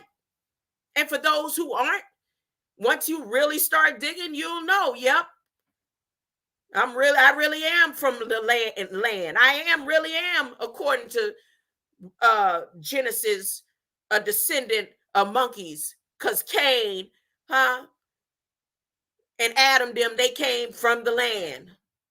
I'm not a set of the beings that was created in light before he created Adam and Eve. The two different stories of creation. No, that's not me. I am from the land, I came from the land. I want to return to the land. Oh yeah, I did when Cain got dispelled and couldn't sleep with no man or woman. He couldn't be around human beings. He went to the land of Nod where the monkeys were. So yeah, when they find fossils of, yeah, I belong with them. You'll find out beyond guessing, huh? You'll know for sure. You study to show thyself approved, and you need not to be ashamed when you rightly divide the word of truth. Let me continue. So who is Edward Leeds Scallon? And I went over this before a few months ago, but reading it from here is a little bit, more attached to the situation right now. Edward Leeds Scallon was born in Riga, Latvia in 1887 AD and is known as the man who built Choral Castle, originally called Rock Gate Park, today located in Homestead, Florida. When Edward was 26 years old, he was engaged to a girl 16 years of age named Agnes Scuffs, who told Edward the day before the wedding at the last moment she no longer wanted to marry him. It was said that Ed had only a fourth grade education and built a small city of monuments that became Choral Castle to his sweet 16. Edward left Latvia and wandered for several years and finally made his way to Canada, California, and Texas. He was only 5 feet tall and weighed only 100 pounds. Make note, that's all of your great scientists and people such as Tesla, Edward Leeds Scallon, and Einstein. We're all thin people, even to the point of anorexia, meaning they didn't eat a whole lot. Edward somehow developed tuberculosis, a disease caused by a microbacterium, which affects your skin, lymph nodes, lungs, brains, etc. And they said that he was going back and forth to Miami Jackson Memorial Hospital for his treatments, and was told to move to Florida southern climate. He lived in Florida City between the years of 1918 to 1920. And he ran into a man named Mr. Moser, who picked him up along a road near Everglades, Florida. Mr. Moser noticed that Edward was suffering from tuberculosis and took him to his home, where he and his wife, Miss Moser, nursed him back to health. When he was well, Edward bought an acre of land 10 miles south of Homestead for $12. What Mr. Moser found strange was when Edward went on hunts to find land, he would reject most fertile farmland and would continue his search until he found the perfect spot. Underneath this spot was oolitic limestone, which is generally extremely porous and hard to work with. However, it was this type of limestone deposited around the coral core and that Edward used to build his coral castle. Oolitic limestone is a chemical limestone that is composed of a large number of tiny spheres called ooliths. Ooliths consists of a layer upon layer of calcite band together around the core, such as a grain of sand or a piece of shell, or secretions of animals such as corals inside of the coral castle Edward built. The 3-ton gate, a triangular shaped gate that weighs approximately 6,000 pounds, that was balanced on the axle of Model T Ford. So this is the stuff that he used to build his castle, okay? Ed's Florida table and chair. And looking at the chairs and all the other carvings, notice the absence of chisel marks. This one place that you will see chisel marks are on some of the outer walls. You will only notice the coral doesn't appear to have been carved, but it appears to be in its natural state. They weigh approximately 1,000 pounds and are rocking chairs. Ed said his Florida table with Lake Okeechobee as the finger bowl is the ideal place for governor and representatives to sit and figure out how to raise taxes. I'm going to read that again. Not just how to raise taxes. They sat there and figured out a whole pile of stuff. They at one point, the Pope and President Reagan met in Florida.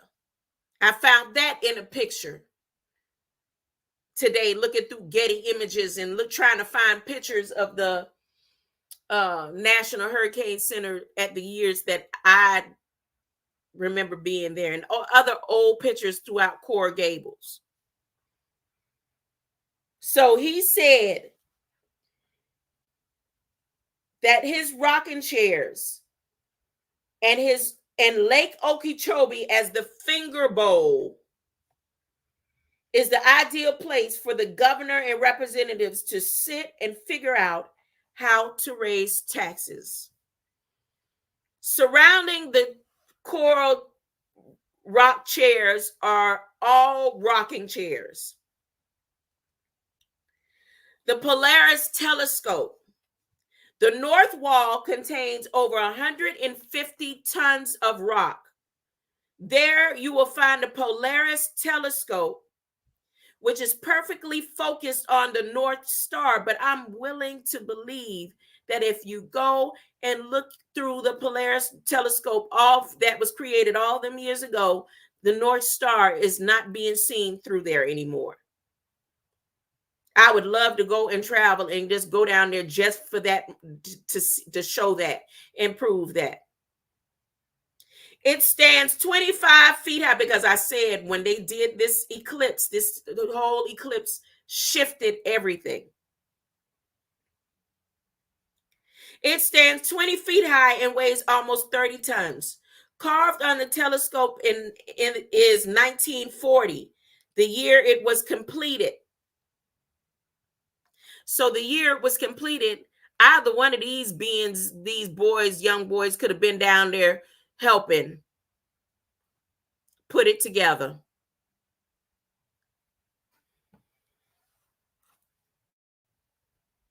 Ed studied and recorded the path the Earth travels by means of his telescope.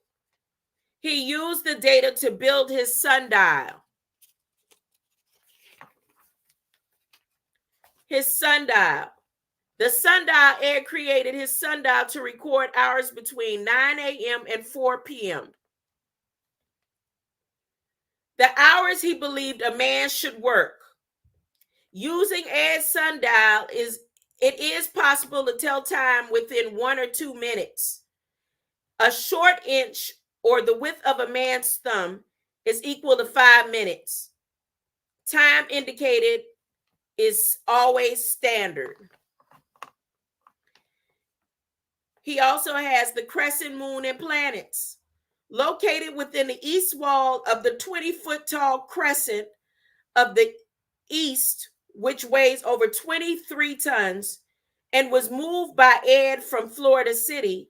Next to the north wall are Edward's planets, Mars, which is in the corner and weighs 18,000 pounds, on which Ed believed there was life. To indicate his belief, he placed a palmetto in the carving. So for him, the palmetto represented life, or represents life. Now we have almost all the species of palms. Well, I do. In Florida, especially when I did lawn service maintenance. I learned a lot about palms.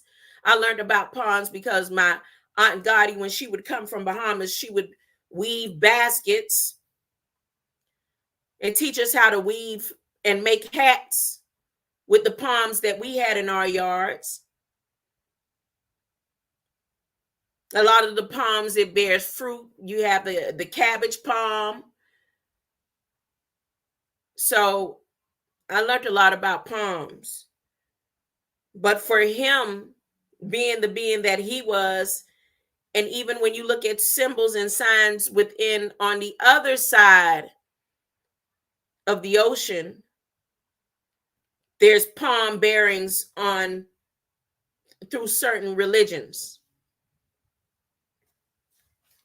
Next to Mars is Saturn, also weighing 18,000 pounds, which is identified by its rings.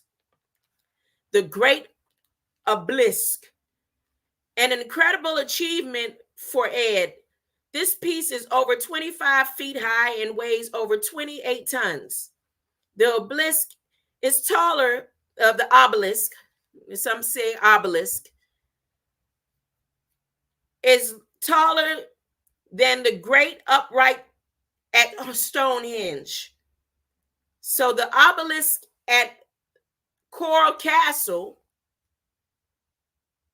is greater than the upright Stonehenges and was moved single-handedly by Ed. Carved on its surface is the year of completion, the year it was moved, and the year and country of Ed's birth. The hole near the top is carved in the shape of a Latvian star.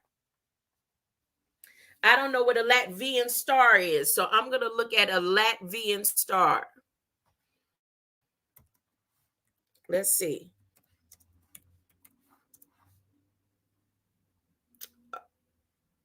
Oh, this has something to do with Soviet Union? Okay, this is a Latvian star.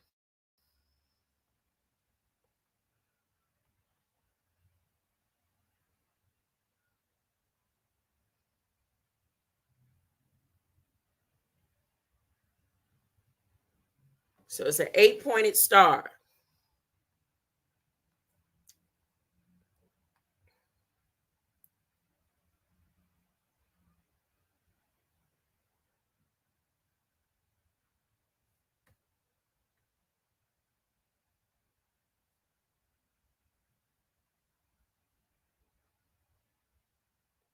So this is another symbol of the morning star, huh?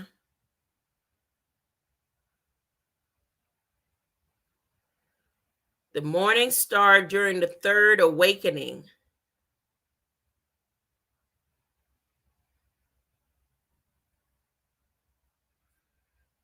I don't want to hit that link.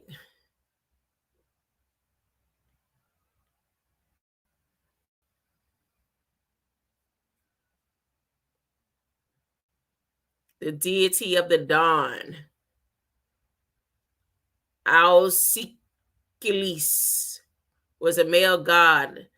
The Lithuanian Asurine, a female. Let me stay out of there. Okay, so it's an 8-point star. The heart table. So the hole near the top of this obelisk that stands taller and greater than the Stonehenge, there's a 8-pointed star. And then there's a heart table. Ed's romantic demeanor is evidenced in the creation of the Feast of the Love table.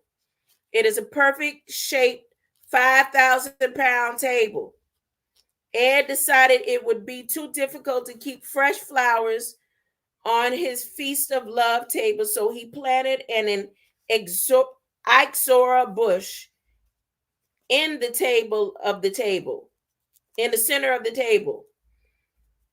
His original plan has been in place for almost 50 years. The throne room.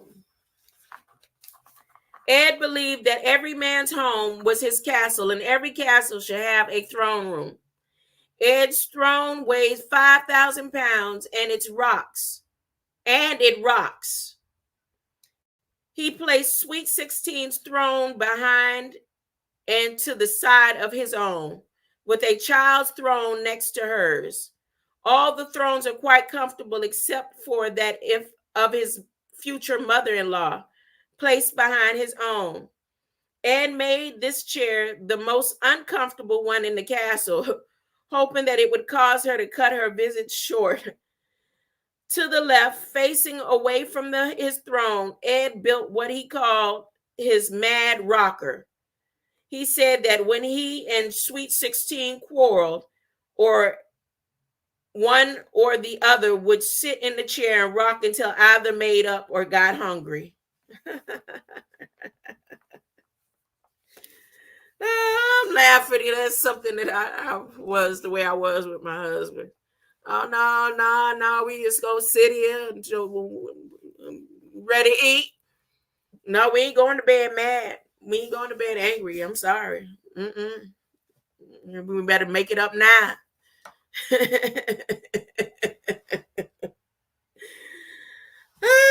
What? Sleep? You getting a blanket to sleep where? On the couch? Oh, no.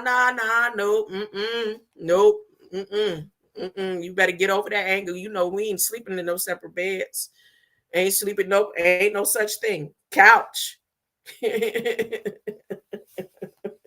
Oh, you could be out there for a minute. You need to think. But that ain't where you sleep for the whole night. Oh, the good old days. The moon fountain. The moon fountain is carved from 3 pieces of coral. The quarter moon on the left represents the first quarter of the moon. The quarter moon on the right represents the last quarter of the moon. And the third piece of coral is the fountain, which represents the full moon. The first and last quarters of the moon each weigh 18 tons. What? I need to break that down. The first quarter of the moon, the quarter moon on the left represents the first quarter of the moon. The quarter moon on the right represents the last quarter of the moon. And the third piece of coral is the fountain, which represents the full moon. The first and last quarters of the moon each weigh 18 tons. The full moon weighs 23 tons. Ed used this part as a fish pond. He usually had fish and water hyacinths in the pond and expected visitors to stop and look at his pond. Coral was very porous, which caused Ed to line the pond with cement. He built a star island in the center of the moon pond fountain, filled by means of an old pump located behind the moon fountain. Today, the moon pond is used as a wishing well. Money taken from the pond is donated to charity. The tower and living quarters, the 2-story main tower, was built to house Ed and his lost love. Built of 4 to 9 ton rocks, it weighs over 240 tons. The upper story was Ed's living quarters. Sweet 16 steps led to his tiny room. A few boards wrapped in the burlap hung from the ceiling as Ed's bed.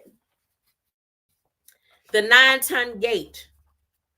This is the most outstanding achievement. It is approximately 80 inches wide and 92 inches thick. It weighs approximately 18,000 pounds. Edward found the exact center of balance, and it could be moved by the touch of a finger. Even a child can open it with the touch of a hand. The gate has been probed and x-rayed by engineers and scientists, and no one has been able to give an acceptable explanation of how Edward did this. The 9-ton gate. 1,000 tons of coral rock was used in the construction of the walls and tower alone. There are 65 sections of stones weighing about 120 tons. The average weight of the stones used in the construction of Coral Castle is greater than those used in the building of the Great Pyramids of Giza. I want to say that one more time. The average weight of the stones used in the construction of Coral Castle is greater than those used in the building of the Great Pyramids of Giza.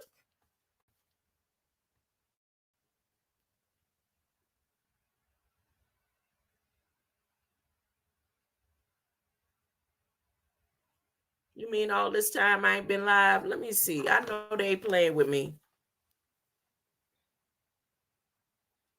They playing with me. I know they playing. I got a whole signal up here talking about I lost connection.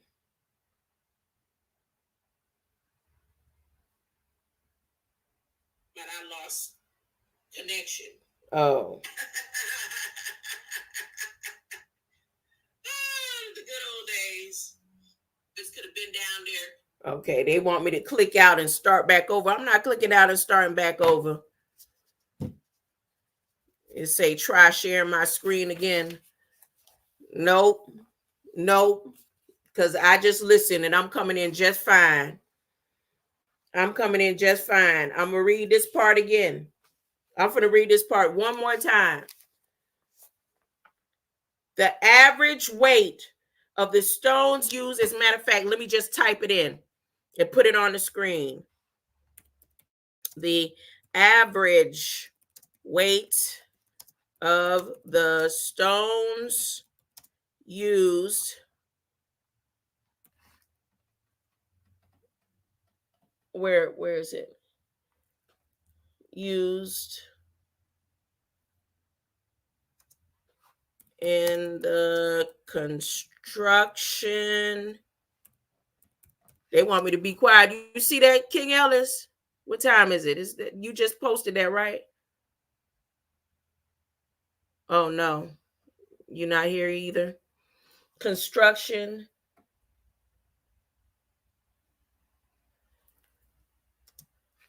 of Coral Castle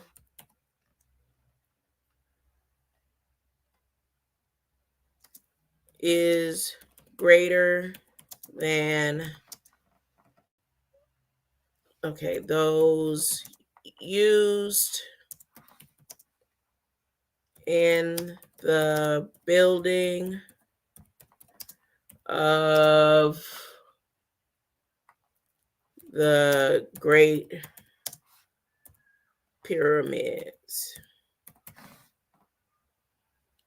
The average weight of the stones used in the construction of Coral Castle is greater than those used in the building of the Great Pyramids, and then put of Giza.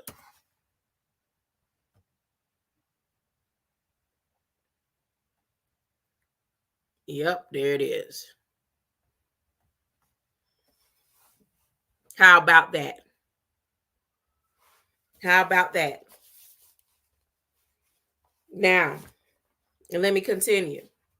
While several of the stones were taller than those found in Stonehenge in England, what's strange about this is that no one has ever witnessed Ed at work, nor is there any record from the time he was at Florida City to the time he was at Homestead, Southwest Florida. Ed stayed in Florida City until 1936 AD. At the time, it was said that some planned to build a subdivision near to him, which would have been an invasion of his privacy. So it was said that he moved. The real truth of the matter is that the same group known as the MIB, who also visited Nikola Tesla and beat him up, came to and abused Ed as well. After this incident, Ed moved to Homestead. In 1940 AD, after all his carvings were in place, Ed built a wall from a surrounding quarry. Once he had finished his carving, he opened up the gates and charged a fee of 25 cents to tour his castle and carvings. cues, or here's a question. How was this little man able to move these pieces of rock weighing 30 tons? Answer. Ed was able to move these pieces of rock because he understood the power of magnetism in the coral. He understood the power of magnetism in the coral by power of levitation, or istakfat,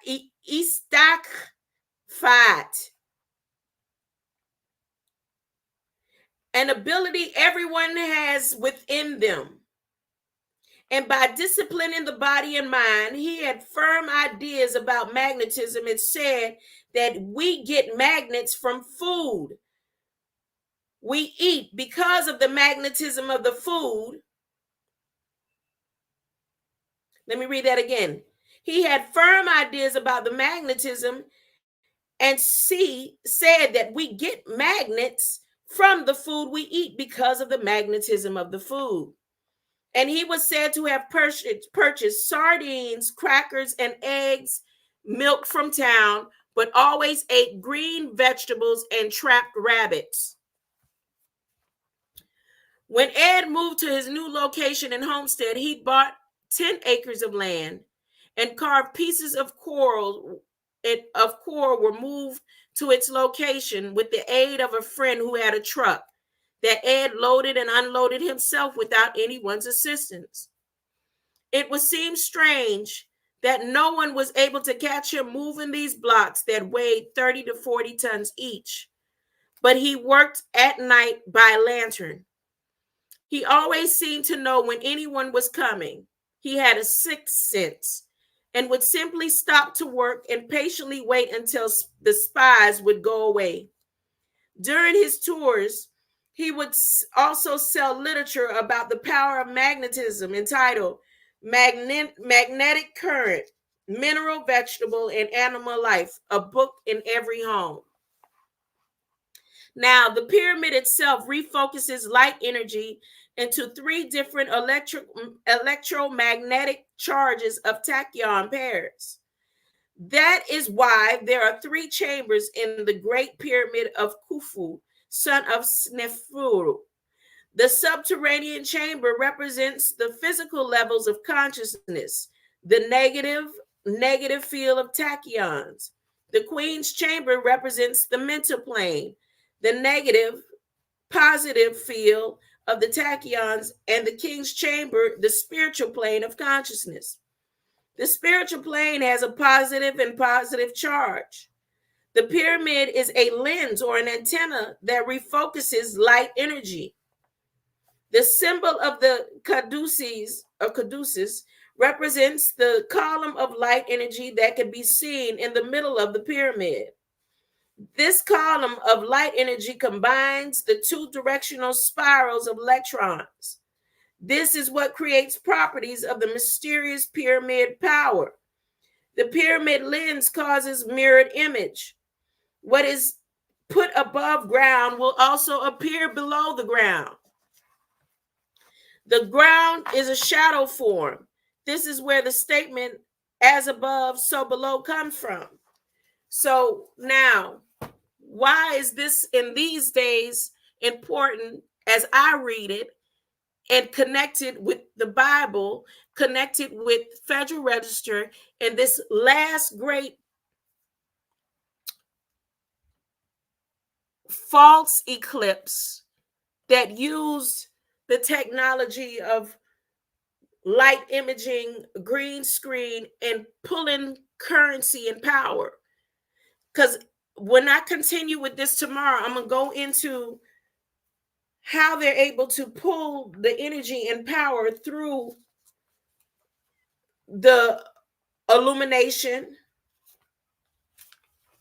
and the same capabilities taught through Nicola and Land Skellen. Now, the thing about the area of Coral Gables is the beings that came through the Chin-Tang dynasty that you see here on screen, the even based on the name, the choral, they use the name itself, the energy within the name, to put a dome over the research and development of the people of the community.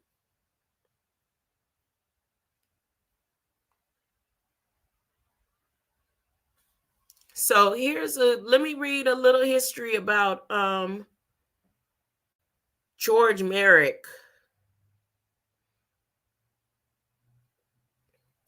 Coral Gables was formally incorporated as a city April 29th, 1925.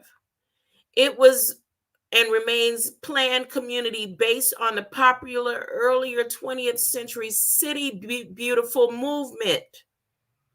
So there was a movement called City Beautiful Movement as early as in the early 1900s. Now, let me explain something. There's another story that I'm going to connect to this about Coral Gables.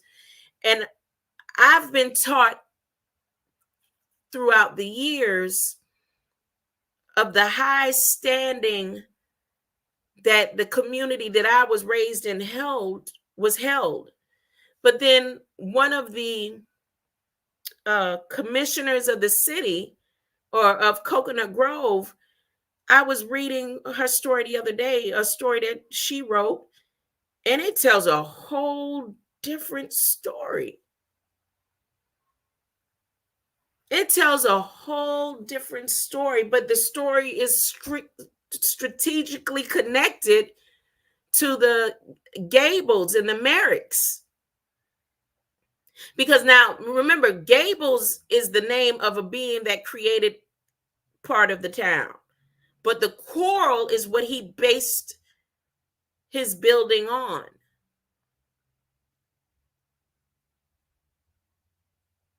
Now, there was a major separation between the Coconut Grovers and the Gables, or the Coconut Grovers and the Merricks. And they were literally, the Bahamians were slaves that helped build the land, but those that were connected in high authority with the Chin-Tang Society, they may have had a bigger house in the grove or something like that. And they would help bring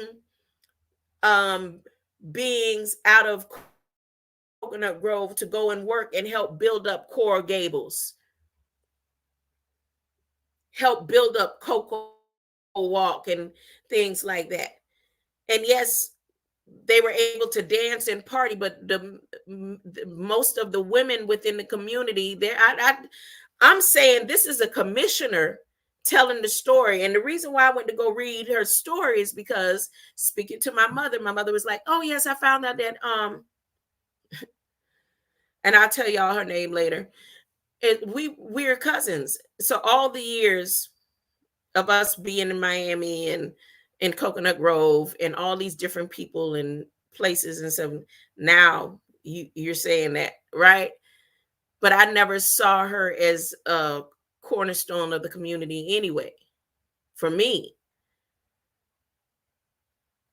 So the way me and my mother got on the conversation, because I was telling her about some of the research and development that I found.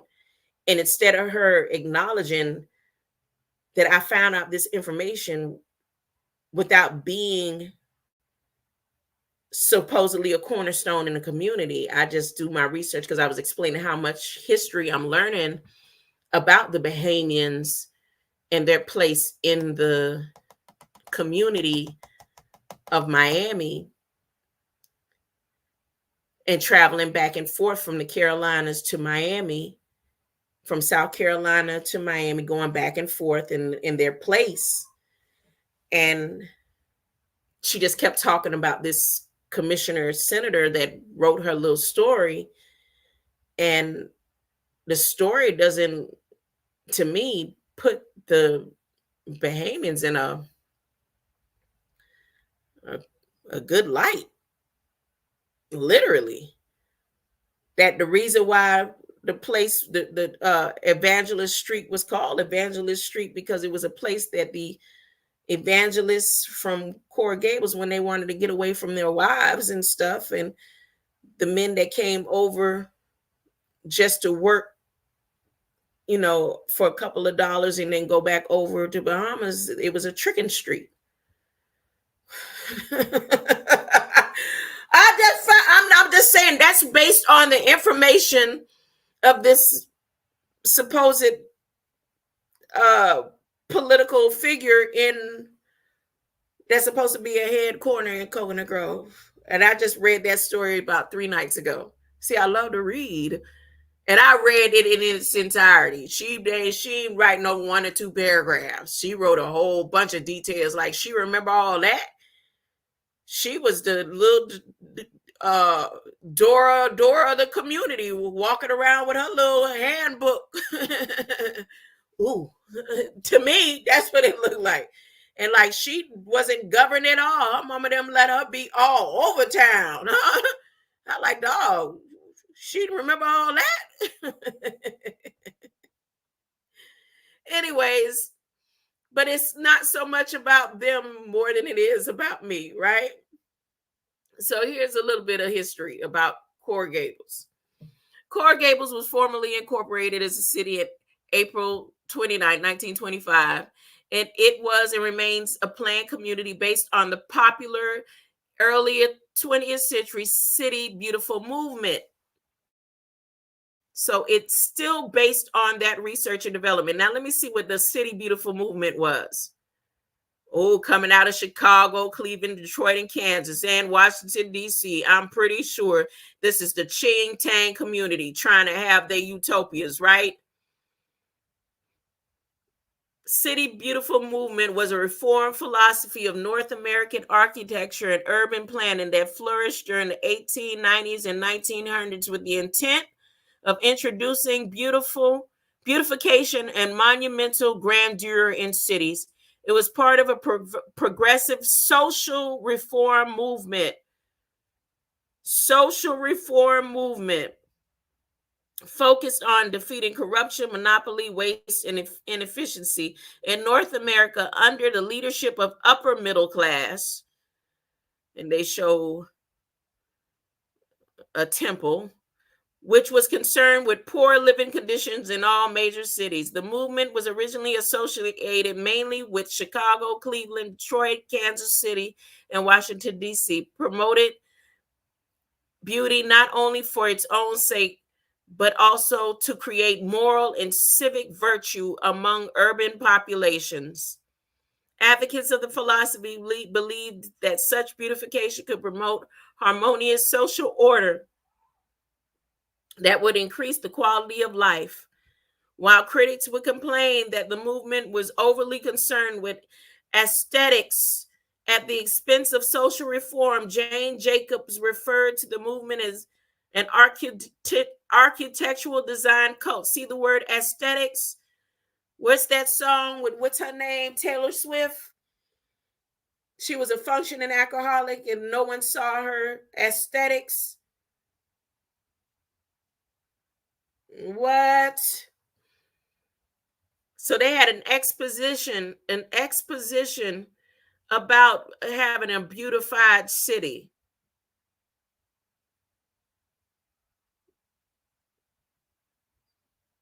Beaux Arts. Beau knows, huh?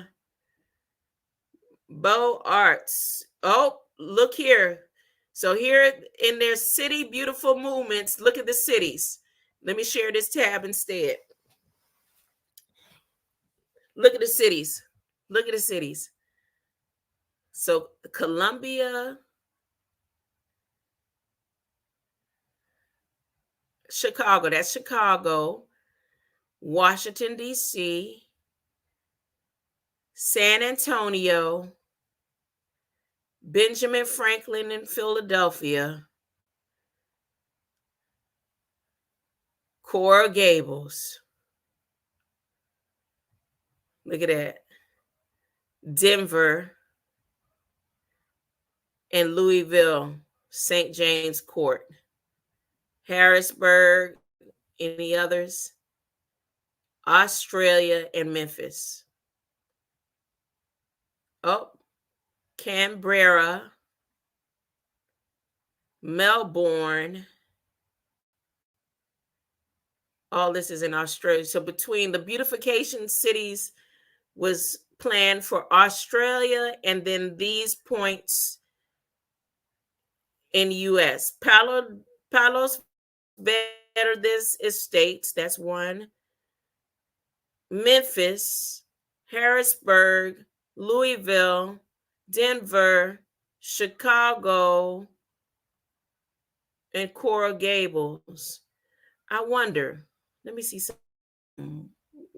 1, 2, 3, 4, 5, 6, 7. 1, 2, 3, 4, 5, 6, 7. So that's 7. Now I wonder if on a map, I need to write these down. There I go. I'm never going to get out of this rabbit hole, huh? I'm never going to get out of this one. Where I want to write it. I'm going to write it right back on that same paper where I got 50 points of light and the choral and the capacitator and the disruption. And I have the Bermuda Devil's Sea. I have SCW Hertzian 29 degrees, 58 and 51. 29 degrees and 58 seconds. Now let me write these 7 points on here and go to a map. And then finish what I was doing yesterday. So we have Chicago,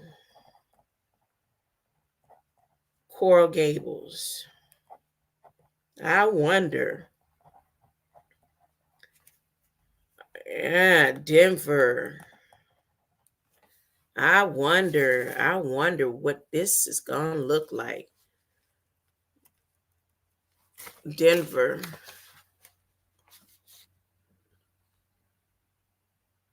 Louisville.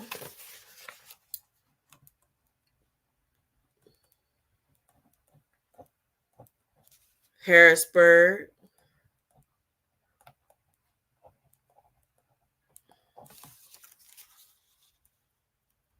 And Memphis and Palos Verdes.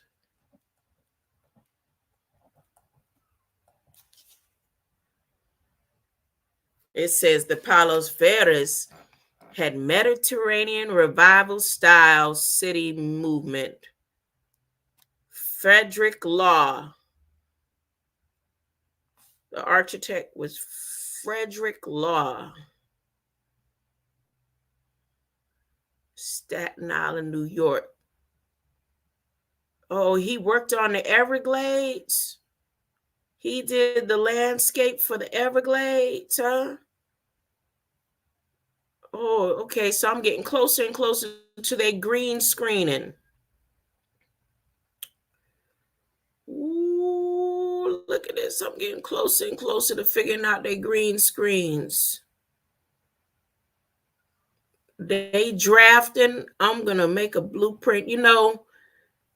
Now I believe in the words of the woman that say she had me, my mother, all the years when she first started encouraging me before singing.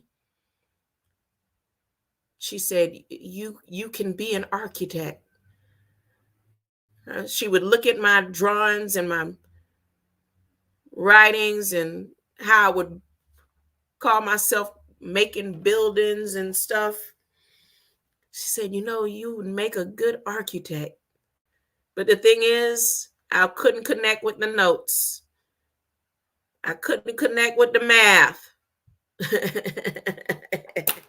Okay, the city was developed by George Merrick. And again, George Merrick, his son is one of these young men right here. Let me share this tab. From the Chin-Tang, meaning Chin-Tang was something that his daddy was already a member of. All he did was come in and say, hey, which one of these men is, let me click the picture. Which one is George Merrick's son? It must be this one.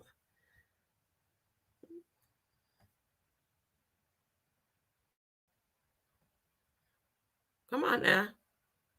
Scrolling over. It's not letting me do it. Okay, Pat, Charlie, him. Okay, this is George Merrick's son. Which one is Mr. Paul Andre? Phyllis Hudson, probably of Hudson River. Stinson, Johnson, Roberts.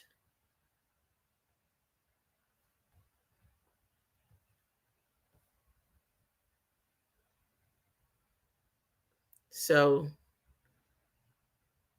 that's the man that my mother worked for. And McCain.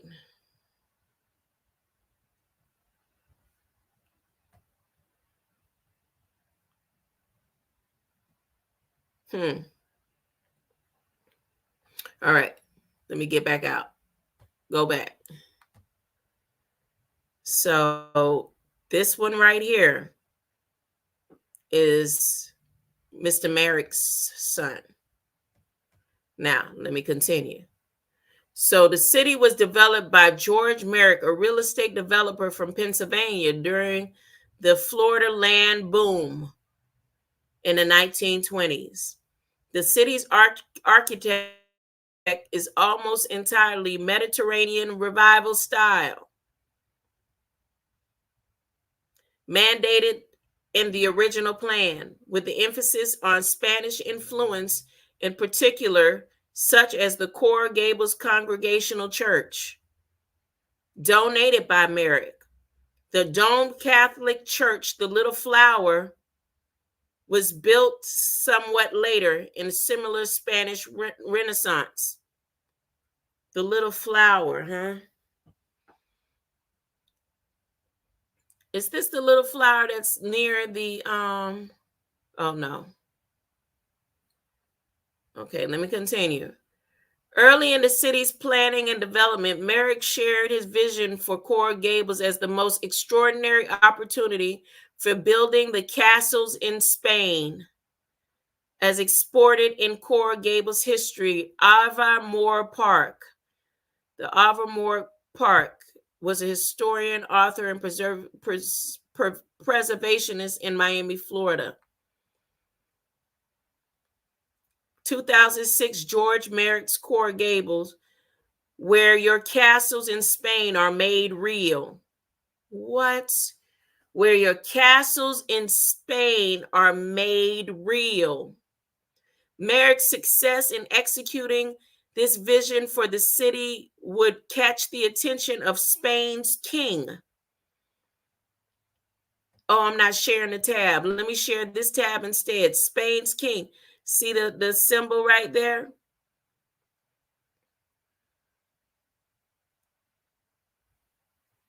Let me read that again. The 2006 book of George Merrick's Coral Gables of the Chin-Tang Society, where your castles in Spain are made real. The Pont Circle Development, LLC. Merrick's success in executing this vision for the city would catch the attention of Spain's king, Alfonso VIII. So in the 1900s, this king became infatuated with Dade County. Alfonso VIII, also known as El Africano, or the African, due to his Africanist views, was the king of Spain. Stop it. This is Africa, y'all. I'm finna shut it down right here. This is what Africa look like. told you that these places and names and stuff is not, this is what Africa looks like.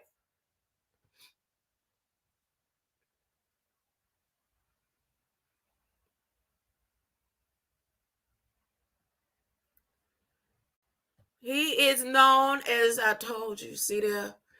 So he got infatuated. Let me get back to him. This man, daddy, Mr. Cora Gables,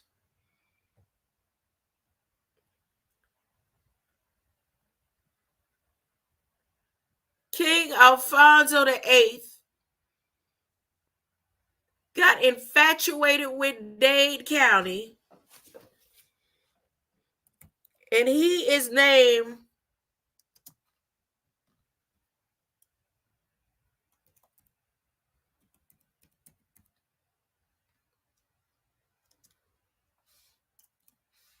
oh, that was the 13th. My bad.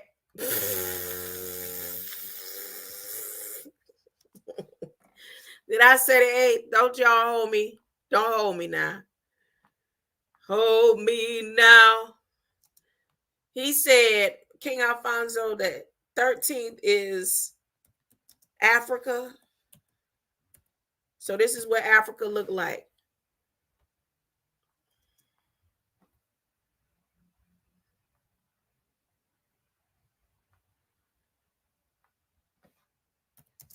This is, let me just do it like this. Let me see. Let me highlight what they said about him. It's a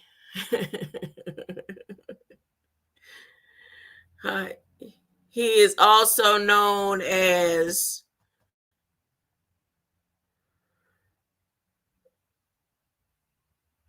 El Africano.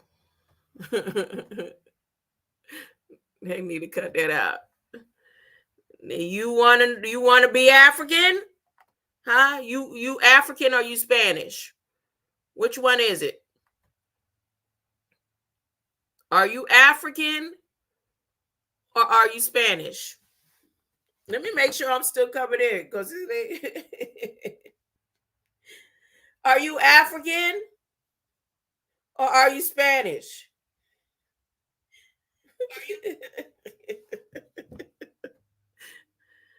All right, so let me clear that.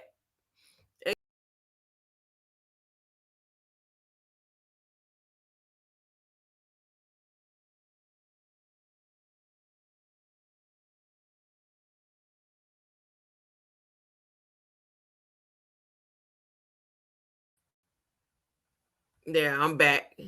Let's see. I hope I'm back. I booted myself out that time. I can't blame nobody. I did it to myself. I was pressing the wrong arrow back. Oh, but I'm open up 2 times. Oh goodness. Now I gotta check. I think I done messed up. Goodness. Now I gotta check. I think I done messed up. Well, I'm still.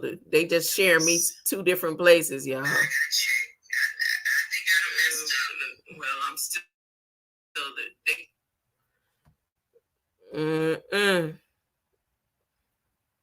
Okay, what I'm gonna do is stop sharing this tab and check here, and I'm sharing this one. Okay.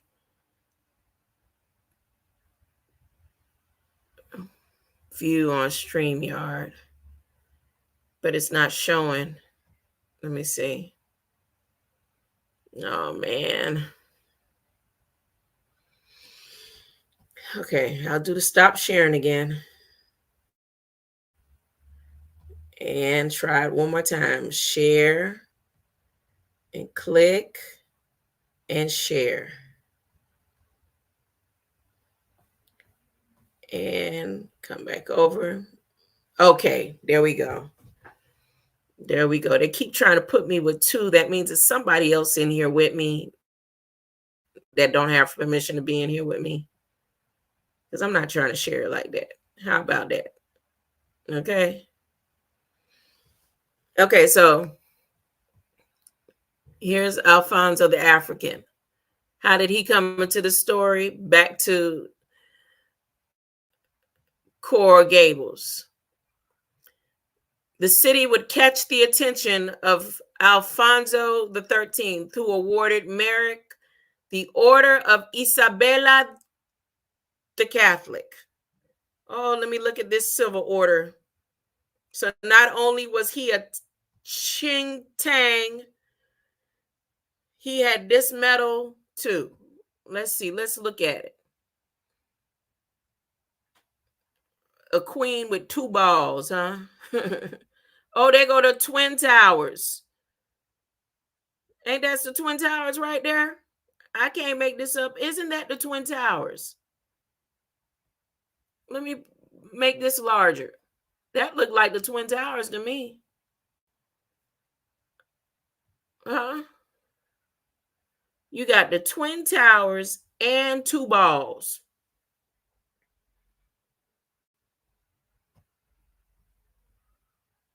So he was a Chin-Tang and a recipient of Twin Towers and a queen with two balls.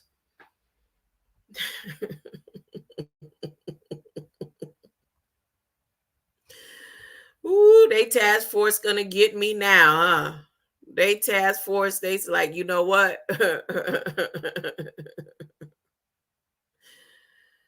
Okay, all right, you with your Twin Towers and two balls. Mm. For this support of Spanish culture in Coral Gables. By 1926, the city covered 10,000 acres. They worked them fast and hard, ain't it? Because in 6 years, half of my Coconut Grove was able to help them build 10,000 acres. Help them build on over 10,000 acres. And had a net worth of $150 million in sales, with over $100 million spent in development. That year saw the opening of the Biltmore Hotel and Golf Course, a major landmark in the city.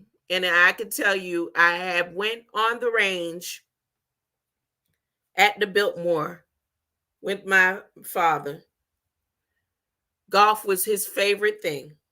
Golf was one of his favorite sports. He loved football and basketball, but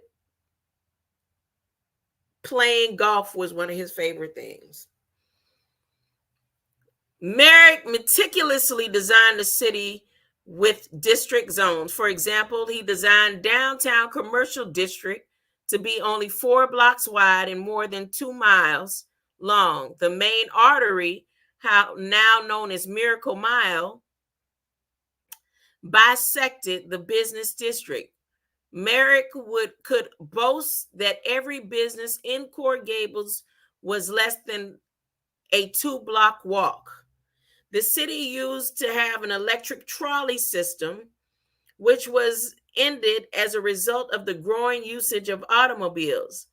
But now in a new free circulator trolley system installed in November 2003 runs down Ponce de Leon Boulevard. Another distinctive character-defined feature in the city planned by Merrick and themed Coral Gables villages. I know thou very well. The date of the 1920s were designed to expand the city's architect by Spanish influence to include Italian, French, and Dutch South African, among others. In 1925, roughly simultaneously in the founding of Coral Gables, the University of Miami was constructed on 240 acres of land just west of US 1 route. approximately 2 miles south of downtown Coral Gables. By the fall of 1926, the first class, look how quick, and they ain't had all the machines back then that they have, right? Look how quick they built up. By the fall of 1926, the first class of 372 students enrolled in the university. By World War II, many Navy pilots and mechanics were trained and housed in Coral Gables. This is the part where she was telling the story, and Bristol them, about how the sea men, the Navy and all them would come and trick. The Coconut Grove was the tricking spot. I'm just saying. That's what I read. All her research. See, that research and development I did didn't take me to nothing like that. But since my mother swore by whatever research and development that she said, and she's now proud to say that she's a God, well, she put in a light that I guess was needed.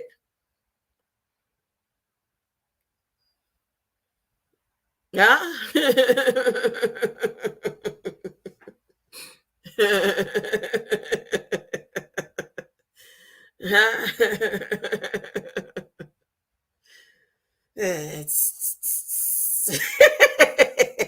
Would you like a cup of tea? I'm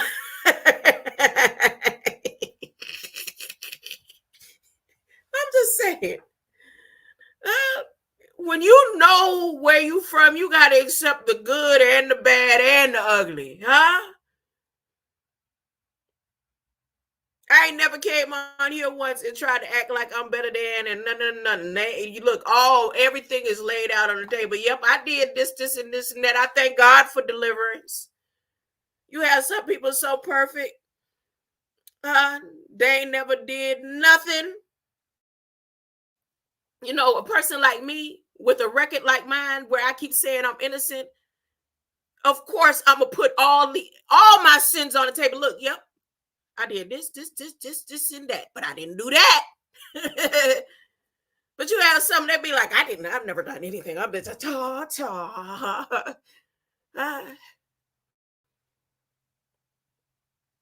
They're gonna be the ones that bust hell wide open just from keeping secrets. I'm gonna come back. Y'all know what? This is so much chock full of. That was one of the coffees my stepfather loved so much. Chock full of that I'm definitely gonna come back. There's so much on here to cover about the corals and the coral castles and the coral. God would have never sacrificed the coral just to say the choir. I can't believe. I feel so comfortable. I'm way over 2 hours and 30 minutes.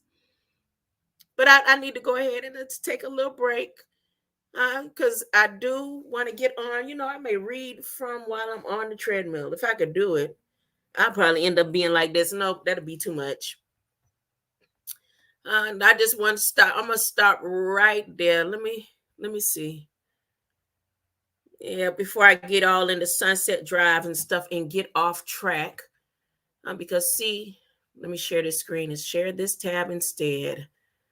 Share this tab. I want to get into the science of the coral and the magnetism of the coral. Look at that.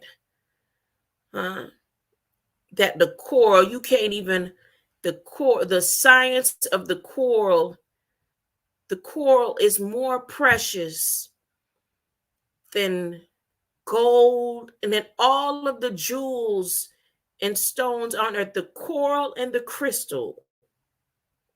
The coral and the crystalline. So for those who make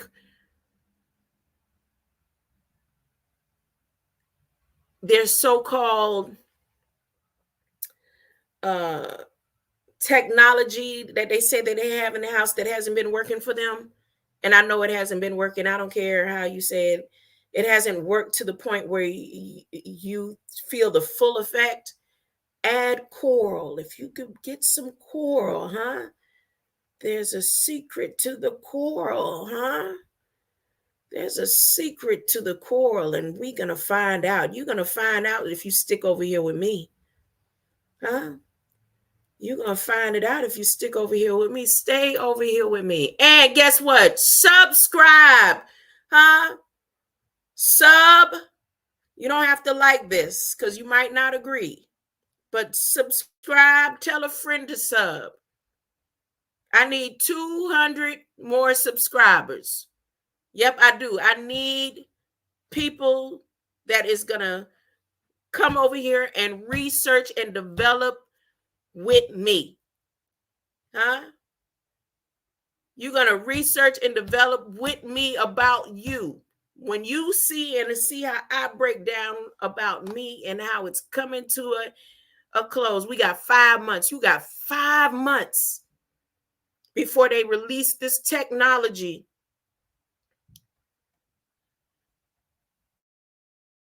to keep you trapped under their green screens. You got 5 months. Listen, we got 5 months to figure out how you can do the same thing they did with the pyramids that they can't figure it out. How about that? Huh?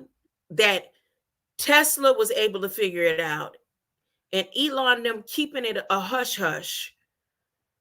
And they're going to send the task force out. They said, we got to send the task force out because she's getting closer and closer.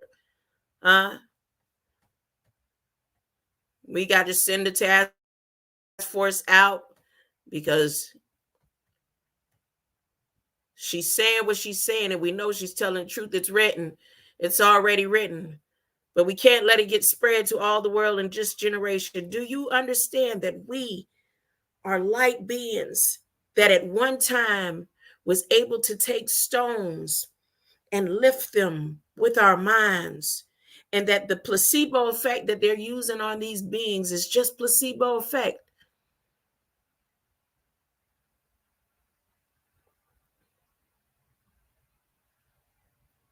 All they did is seclude these men into environments where there's no frequencies coming in, nothing blocking them, and probably putting them on high mercury diets, high magnetized foods. Let me go through all the foods that's high in magnesium.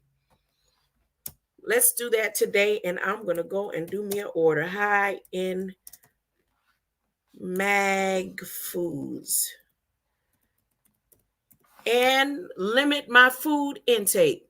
See, spinach is hard on me because it's high in iron.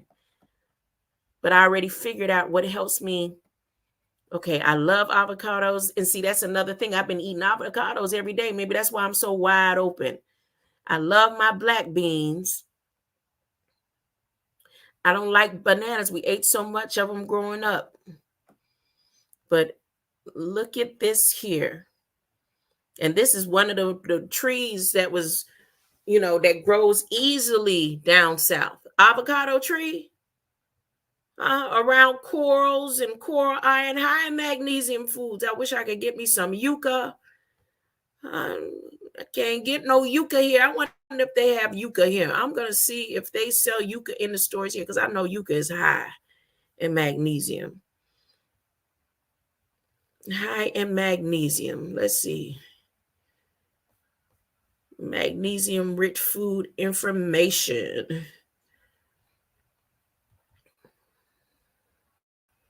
I know, okay, pumpkin seeds, almonds, spinach, cashews, pumpkin seeds in the shell, peanuts, peanut oil, cereal, shredded wheat. I'm not going to do nothing about that fake milk. Black beans, edamame, dark chocolate, whole wheat bread, avocado, brown rice, instant oatmeal, raw carrot, broccoli, raisins. I just don't trust the salmon and stuff, y'all. The stuff that they growing right now.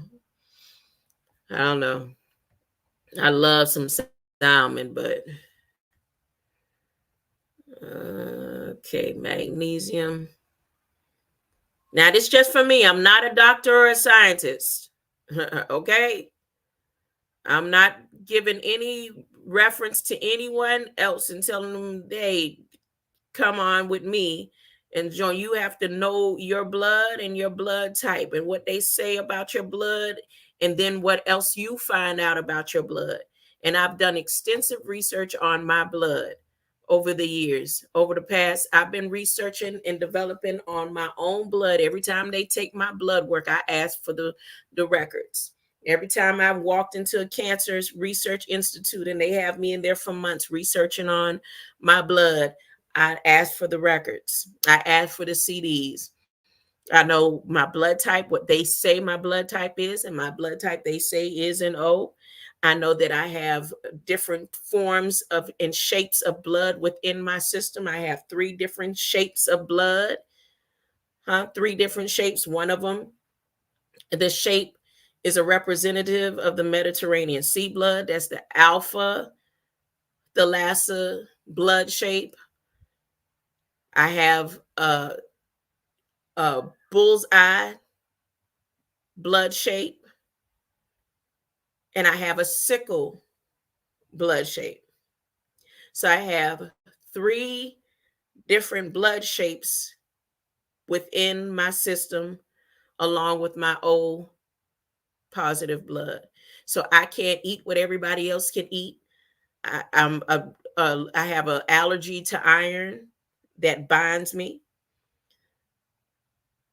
So again, this is not a recommendation. If you see me saying I'm about to do some magnesium research and development test on my body, it is not for no one to come and follow me. This is a disclaimer,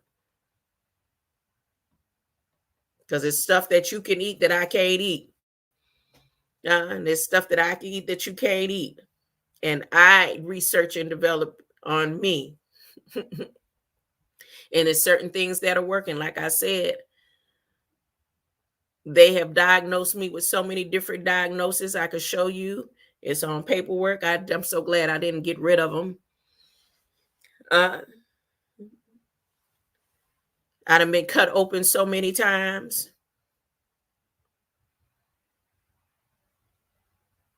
Mm.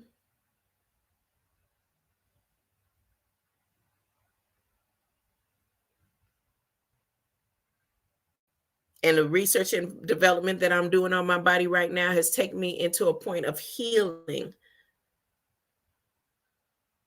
Literally healing in the most natural way possible. But it also has me open up to information is being downloaded and also extracted at the same time, and uploaded and downloaded. So now I'm going to do and add some added research on the choral, some more connections to the Bible with the choral. Remember the scripture that I read earlier. Some more research in the journey within about the choral and the magnets and the magnification and the different points on this side of the earth in connection to their information in Federal Register.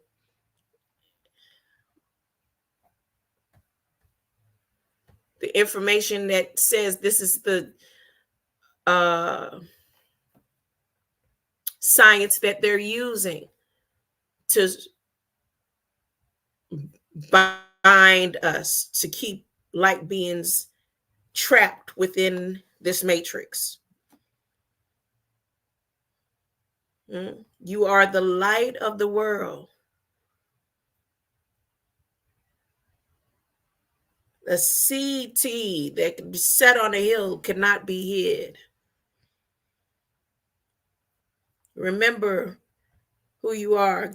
Christ came as an example of love and light. He said, I am the blueprint. And you are a direct reflection.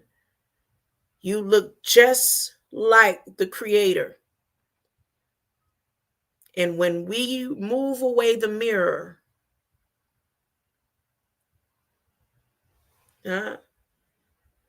closing out, my mind is God's mind. I'm always reflecting divine wisdom and divine intelligence.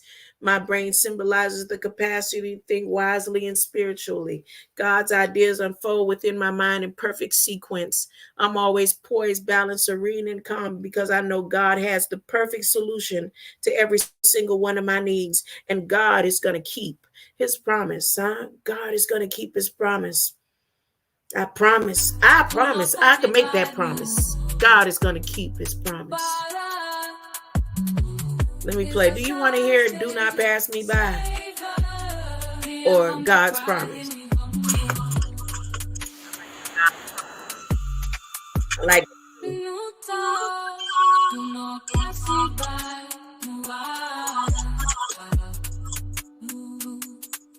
We cry in ancient ways. You would never require the sacrifice of a chorus just to save the choir. To save the choir. The Passover lie in the hem of jujujis, but do not pass us by. Is the truth is free, Savior, Savior. Hear humble cry, hear we humble cry. Do not pass me by, no. Bara, is our Savior, Savior. Hear humble cry, hear we humble. Slaughter. Do not pass me by, no. Bara, who each your ways you never require. The sacrifice of the chorus just to save the choir. The Passover lie in the hem of Jujuji.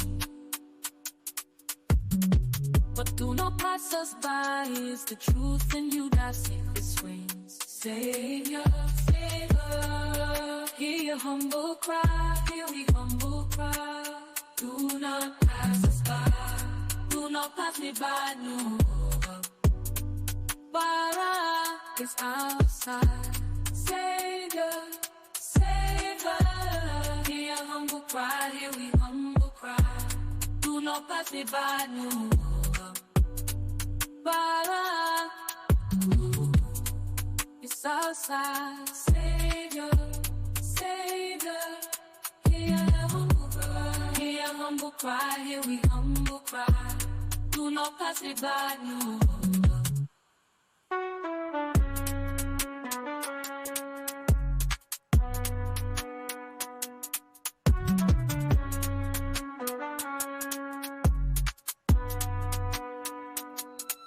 my bad, I ain't sharing this. Do not pass me by, no. Bara is a sign, Savior.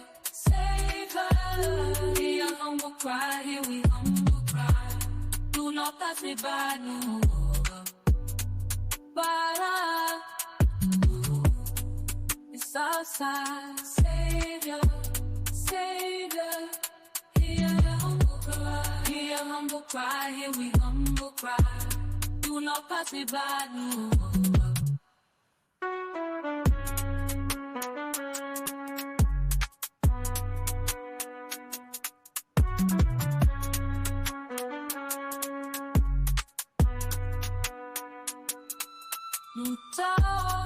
Do not pass me by, no. We cry in ancient ways. We never require sacrifice of the chorus just to save the choir. Passover lie in the hem of jujujis, but do not pass us by. Is the truth is free, Savior, Savior. Hear a humble cry, here we humble cry. Do not pass me by, no. Bara is our Savior, Savior. Hear a humble cry, hear me humble. Nuta, do not pass me by.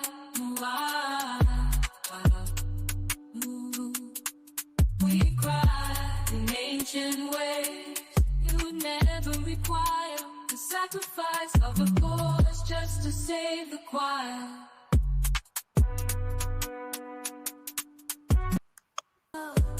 Do not pass me by, no.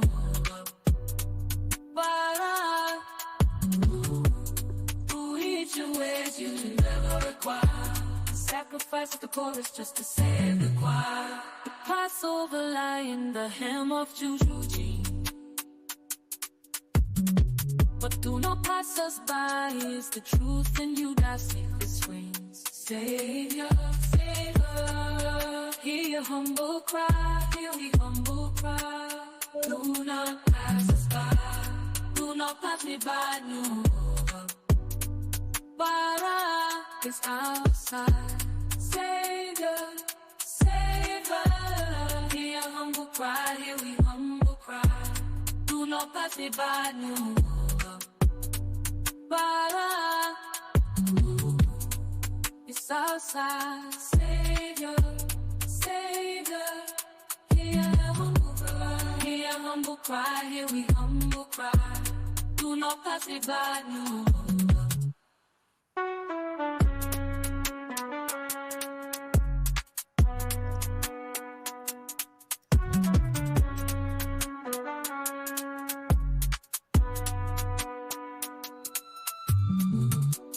Do not pass me by, no. Bara is our Savior, Savior. Hear your humble cry, hear we humble cry. Do not pass me by, no. Bara is our Savior, Savior. Hear your humble cry, hear your humble cry, hear we humble cry. Do not pass me by, no.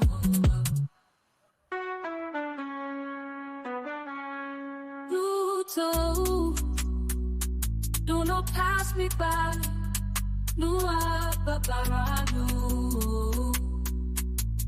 We cry in ancient ways, you never require the sacrifice of the chorus just to save the choir. In the hem of your cheese, but do not pass us by. It's the truth in you, the sacred screams. Save us, save us. Hear a humble cry, hear we humble cry. Do not pass me by, no. No talk, do not pass us by. Do not pass me by, no. Bara is our Savior. Hear your humble cry, hear me humble. Do not pass me by. No. We cry in ancient ways, you never require the sacrifice of the chorus just to save the choir. Pass over line in the hem of your cheese, but do not pass us by. The truth in you, the sacred screams. Save her, save her. Hear a humble cry, hear we humble cry. Do not pass me by, no.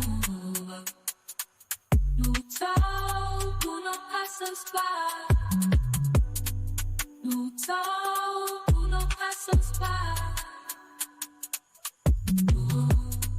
No talk, do not pass me by, no. Bara, who eat your ways you never require. The sacrifice of the chorus just to save the choir. The Passover lie in the hem of Juju. But do not pass us by is the truth in you that safest swings. Savior, Savior, hear your humble cry, hear we humble cry. Do not pass us by, do not pass me by, no. Bara is outside. Savior, Savior, hear your humble cry, hear we humble cry. Do not pass me by, no. Bara is outside. Savior, Savior, hear your humble cry, hear your humble cry, hear we humble cry. Do not pass me by, no.